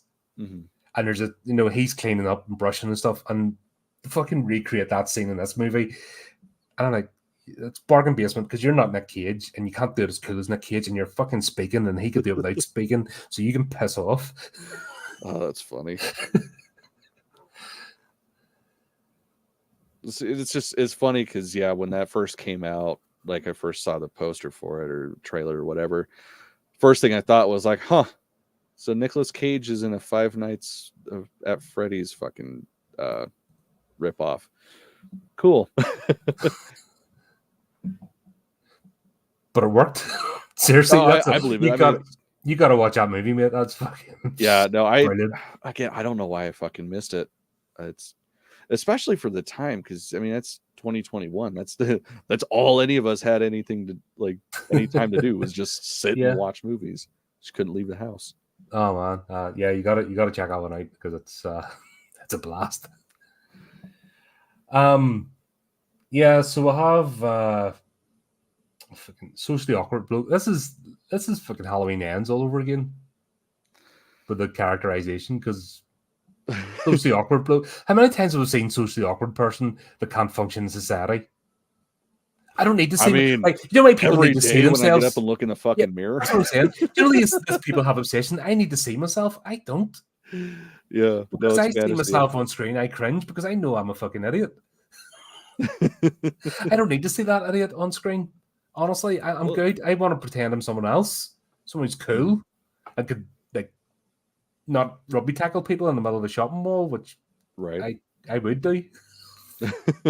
Right? Yeah. I mean, fuck, who hasn't like tried to beat the shit out of somebody because a kid's throwing a fit and you realize that it's the parent afterwards?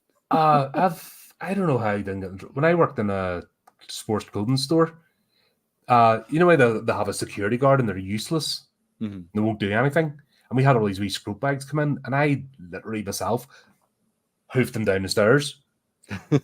Because this guy's like, I can't do it. I'm like, fucking get these wee bastards out of here. They're just gonna fucking they're here to steal and they're freaking messing up. And I remember just throwing them down the stairs. Like, get them out of here, or I'm gonna throw you out too. And I don't know why I didn't end up in trouble, but the 90s, I suppose, I got away with it. Fair. And everyone like prepared to turn a blind eye because they were wee freaking shit bags. That was the worst. They actually had people would come in and like grab stuff off the front rails and stuff, like, and try and leave out. So they had to like turn. That was one of the shop holidays. Turn alternate hangers so they couldn't just grab the whole rail of like shirts and run out the door. That was a scummy area. Oh, the city centre, just horrible. But yeah, we've got this bloke who's a recreation of every other one of these type of characters we've seen 100 times. Mm-hmm. I wanted to warm to him, but I couldn't. Because yeah, that's the thing. It made sense for his character because the setup is that his brother got kidnapped as a child and it just fucked him up for life, which understandable. Mm-hmm.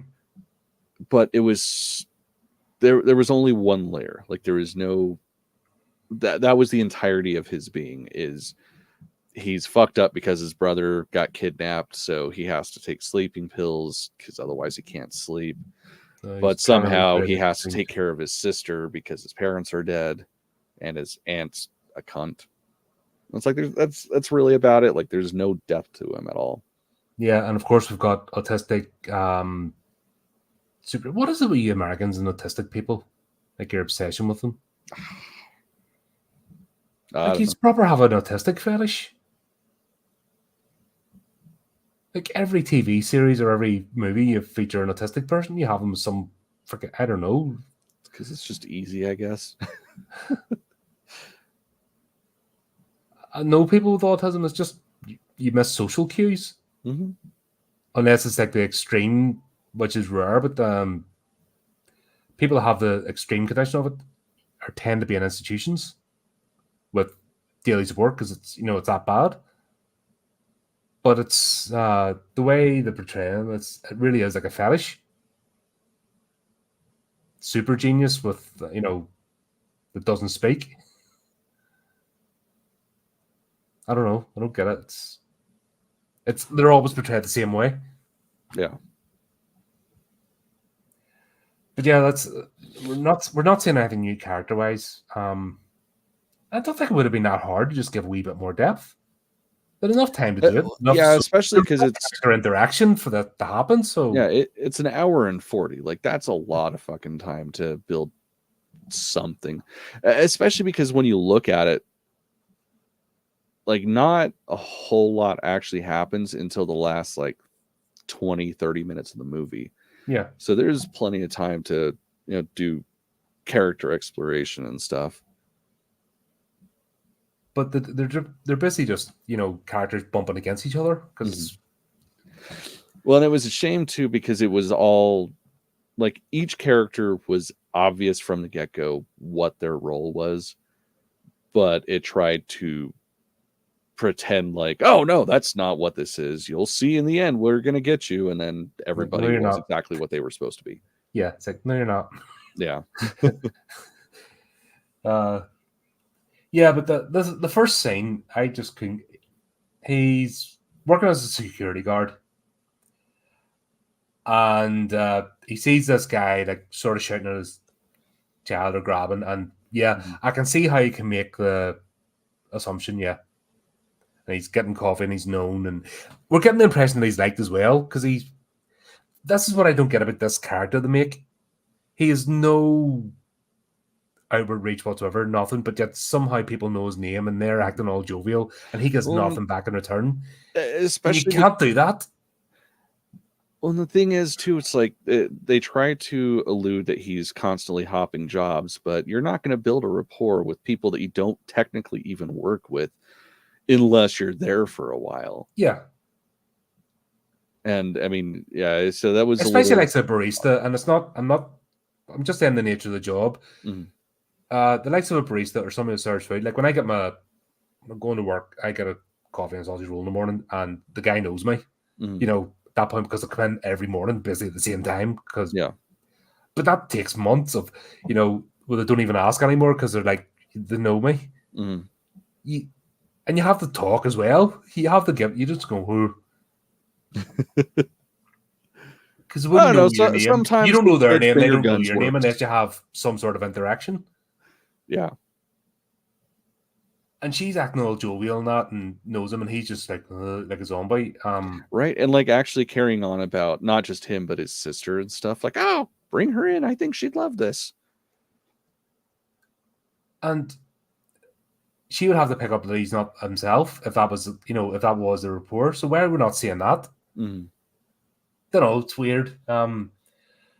It's like they're trying to do something, but they're failing miserably and bringing it across. Because I wouldn't say miserably, but it's definitely not quite hitting the mark.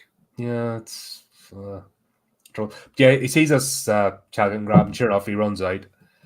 I got that bit, and I could see him grabbing him and going, "Oi!" And then, "Oh, right, nothing." And then I'm going, "Sorry." Yeah, like straight going to, I'm going to murder this guy in a fucking pond or a fountain. Yeah. That was. I mean, I think about that, but you don't jump to that. That's why funny enough, I had this conversation on Friday about morality and horror. That's why we watch all the gnarly things happen, so we don't do them. Yeah, get them out of our system. It's a cathartic release. That's what it's there for. But he effectively tackles someone in the pool and then just starts working out on their face. Mm-hmm. You wouldn't be in the careers office afterwards. You're in jail. No. Yeah, straight up. Yeah, because I mean that's attempted murder at that point. Yeah. That's you're going away somewhere in handcuffs. Mm-hmm. That's what I'm like scratching my head, because then how does this next scene happen? Well, then the next scene is just him in Matthew Lillard's office. Fucking Matthew Lillard. I need a job. Okay. Well, here's a job I can give you. Lillard. No, Why I is can't. He still acting. I will say this was probably one of his better roles that I've seen in these later years, because it wasn't Matthew Lillard playing Matthew Lillard. I forgot about him, and I actually forgot he was in this movie. And then I didn't even know he was in this movie. And then when that's what I mean. I don't think it might have been mentioned, and I glossed over it. I'll just see his face, and I'm like, oh, for fuck's sake! And my heart just sank. How did I get scammed into watching Matthew Lillard? If I knew he was in this movie, I wouldn't be watching it. Fucking that's enough reason for me not to watch this movie. That's funny. Just I can't stand him. I'm sure he's a nice bloke and all, but I just can't stand him. Just the face and his voice just do my head in.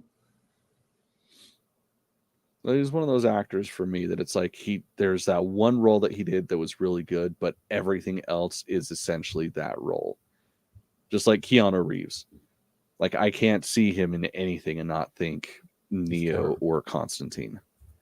Yeah. God, I watched what do you call that one? John McFour popped in streaming. And his dialogue is fucking painful. Yeah. Yes. And you're like, why are people... this is another one of those characters. Why are people loyal to someone that just goes, yeah? Like, you have to have... You don't get people on board unless you have some sort of fucking charisma.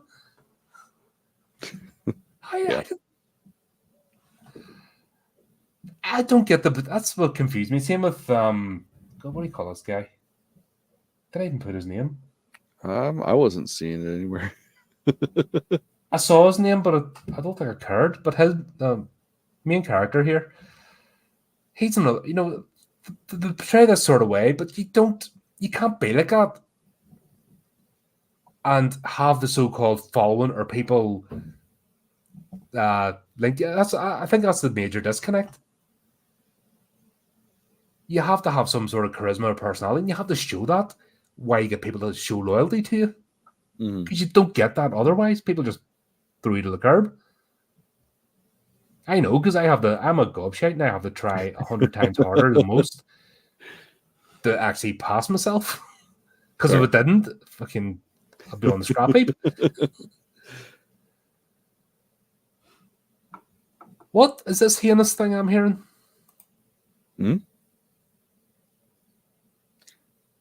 What? No, that can't be true. There's no way. I know Adam has questionable tastes. Yeah, I mean, he's friends with us, for fuck's sake. Yeah. That's crazy. All right. That'll have to be one of our movie nights then. Get that sorted out. Yeah, because get that sorted out and do a review on that. Such a terrible, terrible movie, but it's one of the best portrayals of Satan in cinema. And you better do it for the sequel. Get them ready for the sequel. Oh, that fucking sequel's never going to happen. It's going to happen. No, it's not. That's like fucking Goonies 2 happening. It's never going to When we're in a nursing home, right, and we're gibbering, and it'll just pop on the screen, and it'll just be that 5 minutes before the meds kick in, and we'll miss it. Right. Look, it's like with Rian Johnson's trilogy. It's happening, okay? You just don't believe. Yeah. Yeah, I didn't get that. How did it go from him near killing someone in a thing to the careers office? And if his CV is that bad, he wouldn't even get the interview, because recruiters don't waste their time. Mm-hmm. Well, I mean, it's pretty. I was just going to ask you: is this some weird setup? Was that a normal recruiter, or was this something that I don't know about, like an American thing, like social worker type thing or something? Fuck if I know. I was confused with this scene where he was. Like, I got that he was in an employment office, but of course it's pretty obvious that he shouldn't be hired, and that Matthew Lillard is up to some nefarious things. And, you know, obviously he's the bad guy. Like, it's pretty straightforward. No guy from the beginning. Really? But yeah. Never picked up on that at all. Right. Fucking neon flash of light, bad, fucking arrows pointing, bad guy behind him. Bad guy. He just needed to be like twirling his mustache to really drive the point home. Do you want to work in this place? Yeah. And then, good luck. Hopefully I'll see you again, or whatever the fuck he says. It's like, come on, man. Yeah. Like, you just needed that. Dun, dun, dun. Right. I need one of those sound mixers, but I want one with programmable buttons. I can't find it, so I can do all this stuff. Yeah, no, definitely need that. But the ones I've seen all have presets. I don't want presets because the presets are shit. I want to be able to change it and put horror shit in. Right, folks out there, your mission is to send me links. Put links in the comments of less than 1,000. Don't be fucking sending me stuff that goes to like recording studios, but something I can buy and afford that I can plug in and program, because the only ones I've seen so far have like 10 preset buttons, and it's all like cheer, clap, all that kind of stuff, but you can't change it. And I want to, because these are perfect for this sort of stuff, and I can't do it, and I'm getting annoyed now because I want to be daft. And I tried playing the music thing in the background, and it doesn't work. Yeah, I can't imagine it pick it up too well. I want toys, no more toys. But yeah, that's all I needed was the dun dun dun and the music and stuff. And yeah, we know he's the big bad. I suppose they wouldn't have brought him in otherwise. I was thinking back to Scream. I was waiting for him to have that recall that stupid scene.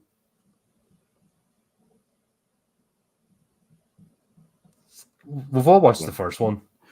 I've never watched it all the way through. All right. Oh, you didn't get the big. I can't do it. Him and Curtains Boy. Remember Curtains were a thing? They were tragic. The other one, he had curtains. I don't remember his name. That and the mullet have to be the worst hairstyles ever invented. Yeah. The mullet and curtains are the most tragic things you can put in your head. Like, you're better just doing this, honestly, and just then. It's even the comb over is less sad than the mullet or curtains. Agreed. Especially the greasy curtains. Well, I won't say the curtain, but definitely mullet. Definitely mullet. Yeah, no, greasy curtains. Horrible. Should be a law against it. Yeah, so he ends up in this thing somehow. Like, if he had handed over a CV and he's that much of a, surely the reception would fob him off. They will call you back, and that scene wouldn't happen. But whatever, plot needs to happen. Mm-hmm. Same as we've now got Evil Ad.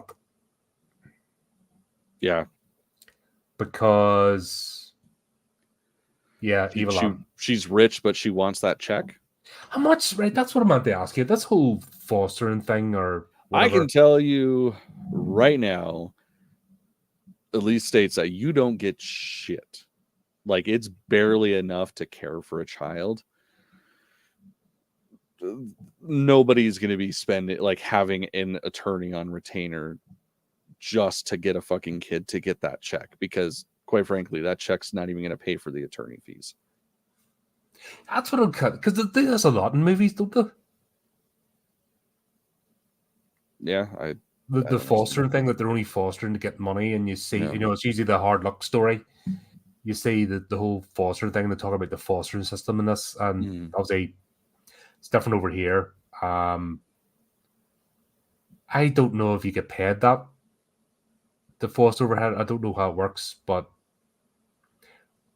if you're on benefits, it's worthwhile for the parent to keep the kid, or the next, but it's only if you game the system. Mm-hmm. Like, you have to be pumping out a kid every year, sort of thing, to make it worthwhile. And even then, you live like, all these people live like shit. Like, the ones that get the money still live like shit. Their fucking houses stink and all. And it's like, they're not living in mansions, so it doesn't make sense. It's the whole welfare thing's a mental, as much as because I've worked in employability, it's a much a mental state as opposed to the actual job side of things. It's a lack of self-esteem, all that kind of stuff that goes with it, and a mentality. It's not a good way to live. But they're making I've seen this in these movies, that they make it out as if this foster check or whatever that comes from the government's an absolute fortune, and it's worth fighting to death over. Yeah, definitely not it. No, yeah, because if you have a kid like under those circumstances, the kid's going to act up and probably cost you more anyway by the time it goes and destroys everything. Right. Because that's how you get one of them kids that goes and burns down buildings and steals cars, and that check wouldn't even if it was a decent amount, wouldn't cover that, because you don't bring people into your life just for that reason, because it's fucking always going to end in disaster. I know people try, but nah.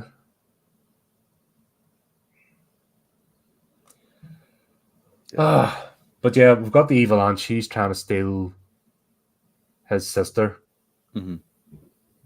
making it the whole weird thing, because it's that whole side of the plot just makes me scratch my head going, what the hell's going on here? Yeah, it wasn't necessary, because really the only thing that added was we got to see the animatronics kill her henchman,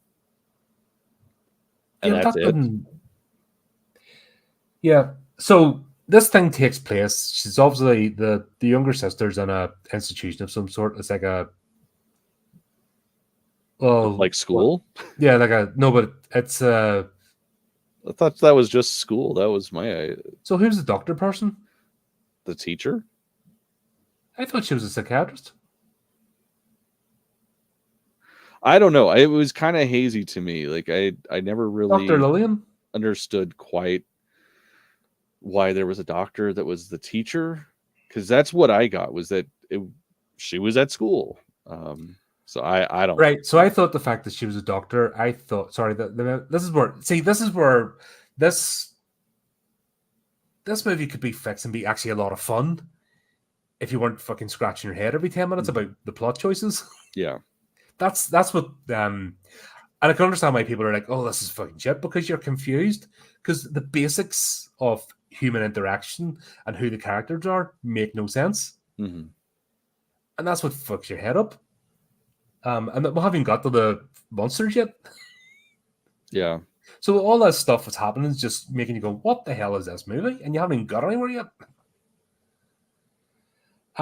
Yeah, so she's a doctor, and I thought she was a psychiatrist, and this was like a special needs school or something, or institution because of her thing, because that's the way they set it up during that meeting. Yeah, I don't know. It was definitely a weird choice, especially because it's like all the other kids seem to be just normal ass children.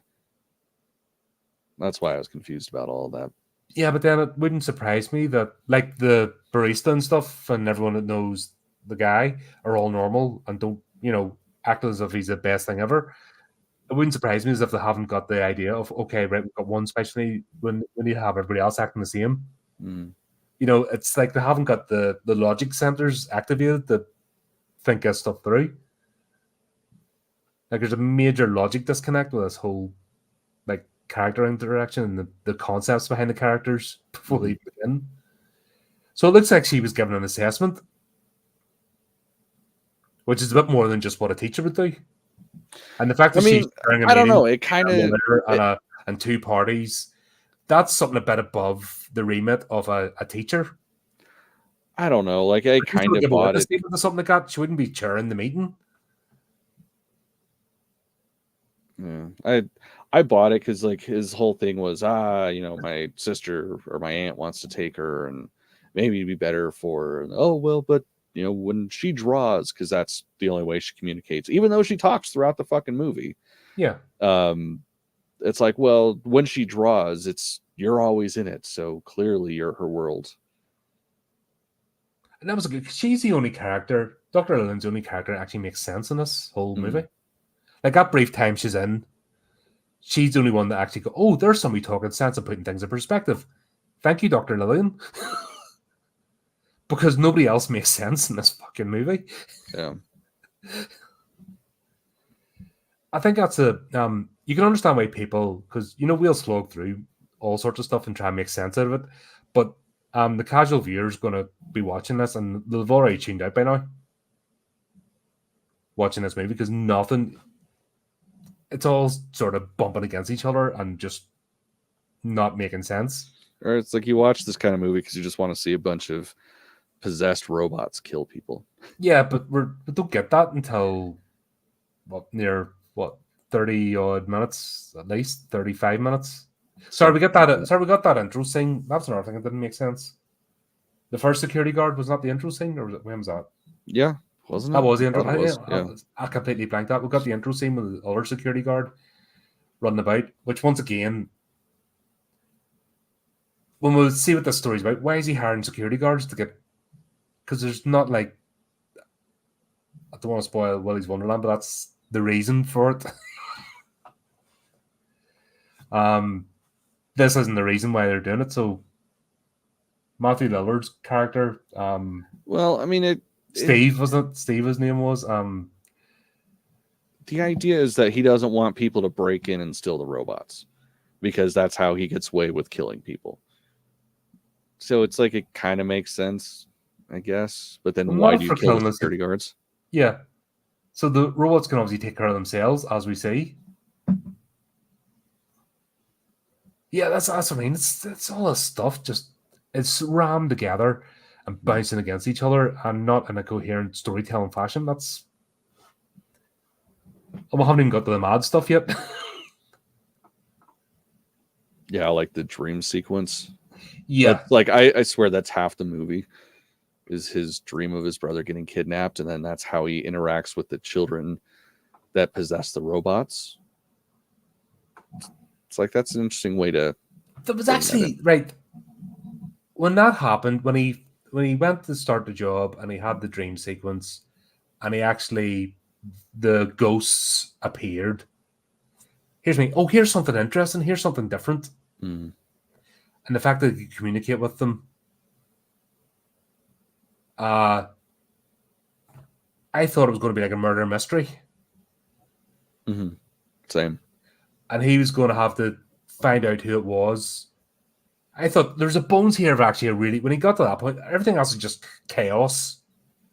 Like it's just thrown together till he gets that first dream sequence, and he's replaying the same dream over again, which we find out he's actually torturing himself over the kidnapping of his younger brother. And he's trying to revisit this dream to get some sort of clue. It would actually make sense because I'm getting Lovely Bones vibes here. Yeah. Which would have been a brilliant story arc. Okay, we'll give you what you need if you help us find who's doing this to us, who's controlling us. Mm-hmm. If that makes sense. And a partnership. Yeah, and for it to be the thing that I didn't like about it was just how like their ongoing interactions, and it was all just to be like, oh yeah, it was the guy that hired you kidnapped your brother and murdered him. Like it kind of seemed like there was way more stress on the dreams than was necessary for something like that. Like we were going to get the big payoff of seeing him actually grabbing his brother and throwing him in the car, when really, no, we just got the scene of the car driving off, and then, oh yeah, turns out it was this same guy that murdered us. Which they, it just made no, there was a bones here of a really good movie. Honestly, because that, and my thing about ghosts are stupid, but when you've actually got intelligent ghosts with purpose, and you can actually communicate with them and come to an understanding, and then that's what it becomes to try and solve a mystery. There's a brilliant sort of idea. Yeah. And then you could have had Steve make the robots doing things. Then they set up the premise. Oh, yeah. Because we have the wee girl's getting babysat while he now goes and does this night job. Mm-hmm. Then we have, who's that cop? Vanessa? Vanessa, yeah. Yeah, her whole introduction was fucking weird. I mean, she was kind of a weird character to begin with. Like, oh, I'm a beat cop. I patrol this area, so I'm just gonna hang out with you, and we're gonna be super close. Yeah, and it's like they immediately become best friends and shit. It was an interesting setup for her. But once again, he gives no indication. Once again, no charisma. Mm-hmm. So you've got these people fawning over him, and he's shown nothing to. As Halloween ends all over again, why does Laurie's daughter fall in love with what's his face when he gives no indication of actually having any charisma whatsoever? Right. And we've seen this 100 times with these sort of movies with this type of protagonist. It makes no sense. Mm-hmm. It's annoying, actually, because it's like, you don't need to do this. You can have somebody with personality quirks or have damage, but still be a functioning human being. They don't have to be completely on fucking end of breakdown. Right. Because that's when it's too late. The whole point is that somebody steps in time before it gets too late. But they always start off at this point that they're already a gibbering wreck. And you're like, that doesn't make any sense. Why are you doing this? Yeah. What I know, I only watch fucking 7 or 8 movies a week. Fucking yeah, a lot of interesting choices. Yeah. Yeah, so she turns up, and then there's something off there. If she didn't have the cop car, I would have thought she was a ghost. Mm-hmm. Like, genuinely thought she was like a spirit. Yeah. The way they had her introduce her character.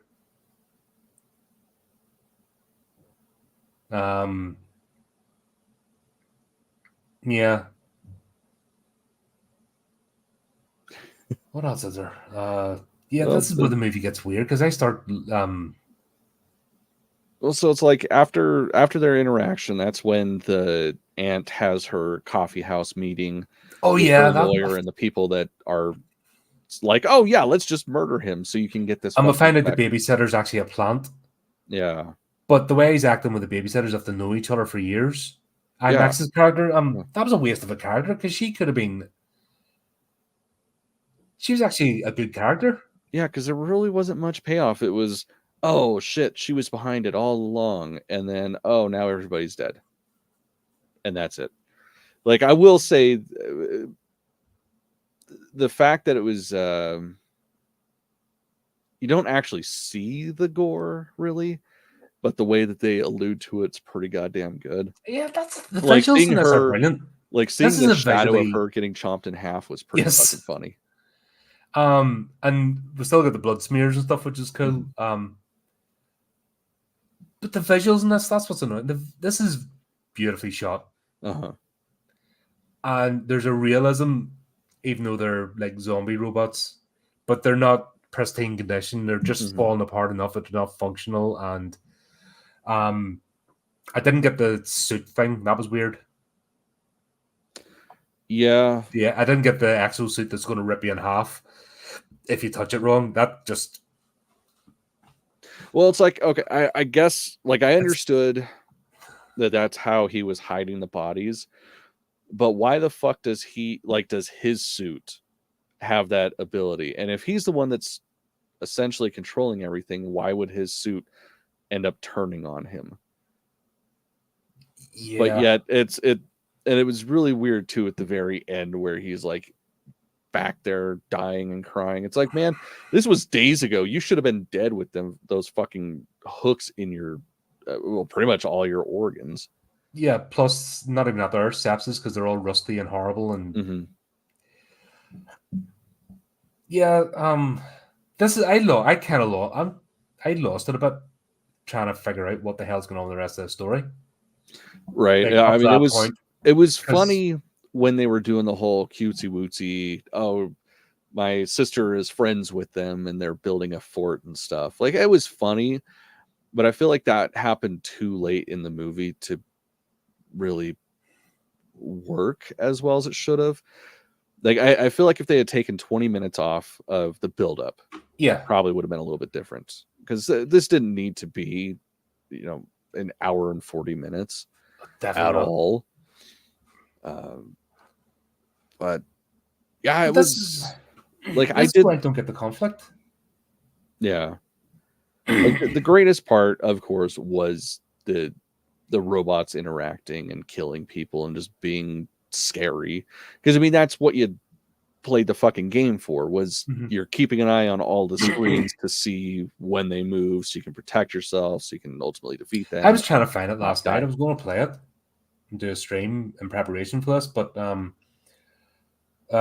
even Steam, they had a weird like demo version, but you had to pay for it, and it didn't seem... I don't pay for demos. May as well, if I'm going to pay it, buy the whole game. Well, it's weird because I don't like Steam. Steam's a shit platform. Epic's much better. Like, I'm trying to remember where the fuck I played it, because it's just like a goofy ass Flash game. Yeah, like, you used to just be able to play it on like their website or whatever. No, I think it's unless they've taken it down, because why have the still game there? Yeah, no, that's you just Google their website and it's it's a free to play thing. They got most of the games up too, it looks like. All right, I was trying something. I have a site I use for retro games. Maybe I was looking in the wrong place. Oh yeah, no, this isn't this is not a very old game, and it's just a Flash game, so it's definitely out there. All right, I'll maybe have a look at it later on. Yeah, I was going to have a look, but it's just because I can't remember. It was I don't think I have played it. But yeah, this whole premise, the conflict should have been, right, these kids don't want to be in what they're, they're imprisoned. And they're nice kids, and they're born with a wee girl, but it's Lillard's character is the one that turns them. But there was no purpose to them being turned or controlled, because they weren't doing anything. If he was sending them out or conducting rituals or something, it would make sense. And if he's a child killer, why is he killing random adults, which is just going to bring attention? Right. Especially the security guards he's hiring. Like, it's going to all trace back that he owns the place and stuff. Any bit of investigations, like, nobody is what's her face, Vanessa, the only police officer like for 1,000 miles, probably. And there's no other department or anything. She's it, probably, and a really bad cop at that. Yeah. Like the end where they break in and they're confronting him. She's like, hey, here's all these tasers. Use these because that's the only thing that's going to stop the robots. And then she pulls a gun on her dad and shoots him, and it doesn't do anything. It's like, you already knew that it doesn't do anything. Why the fuck are you shooting at him? Yeah. And the tasers only get used once and then dropped. Yeah, They don't come with batteries. I thought those things came with batteries. Well, so like the pistol one, yeah, like that literally, like it's just a thing you pull off and you put another charge on it. Yeah. The what, like, whatever, I understood. He used that twice. Whatever, maybe that's all the charges he had for it. But the fucking cattle prod, like, why would you use it once and then drop it? That you could keep reusing the fucking thing. It's like the person that hits the killer once and then drops the baseball bat. Yeah. And then starts doing the pattern thing. It's like, who directed this? Only someone that doesn't understand horror movies. Well, I feel like it was probably or they've watched all the tropes about horror movies. Shenanigans, like studio shenanigans. Because it's like, we need to check these boxes. Oh, fuck, talking about checking boxes. That random taxi driver. What the hell? Yeah, I'm sorry, but if I had like some giant fucking scary looking robot go in my car, I would be like, oh my gosh. Like, get the fuck out. What the hell? Plus, picking up a little girl, like, that's fucking weird. Yeah. I feel like that probably can't be legal. No, and even like an Uber driver or something wouldn't do that. They'd be like, no. Yeah. Anyway, yeah, that's the whole premise. That's where I get lost with this, because it's bumping into each other plot wise, and nothing makes sense from scene to scene. It's like there's no coherent storyline. There's no reason for these ghosts. Like they want the wee girl, but then it doesn't make Well, it's like I kind of understood where they're coming from, because they're like, oh, she's fun. We should make her one of us. But that's... Then what was the point of Lillard's character then, Steve? That should have been enough for the movie, but then they throw him in as another thing, which makes no sense then. That's what I mean. Everything bumps against each other. Mm-hmm. So if that was just it, they're trying to take her over. And then, like I said, the whole premise was them starting off friendly, and then things happened. Like, that could have been the entire movie without all the rest of this shit at the beginning. Well, and the biggest thing that I didn't understand was the whole, like, picture wall at Freddy Fazbear, or whatever the fuck the place is called. Oh, yeah, that's right. And, like, the kids don't turn on him until she draws a picture of him being evil. When she talks to them, and he talks to them. Yeah. So that was an interesting choice. Yeah, this movie really shot itself in the foot. And it's nothing to do with the budget or effects of the cast. It's purely down to the story. Yeah, the story was a little wonky. I won't say it was the worst movie I've watched in a while. I wouldn't even put this. No, because you made me watch Underwater, you fucking bastard. Motherfucker, the shit you've made me watch over the years, I think we're fucking even. But yeah, it's like it was. Everything was there for it. Into Darkness 2. We've got to do it. That's all you. That's all you, man. But yeah, it's like all the idea was there. The visuals were there. It's just something didn't quite click with the story to make it as good as it was. And then, of course, the fight scenes are great, because I mean, you get giant possessed robots fighting motherfuckers and killing them.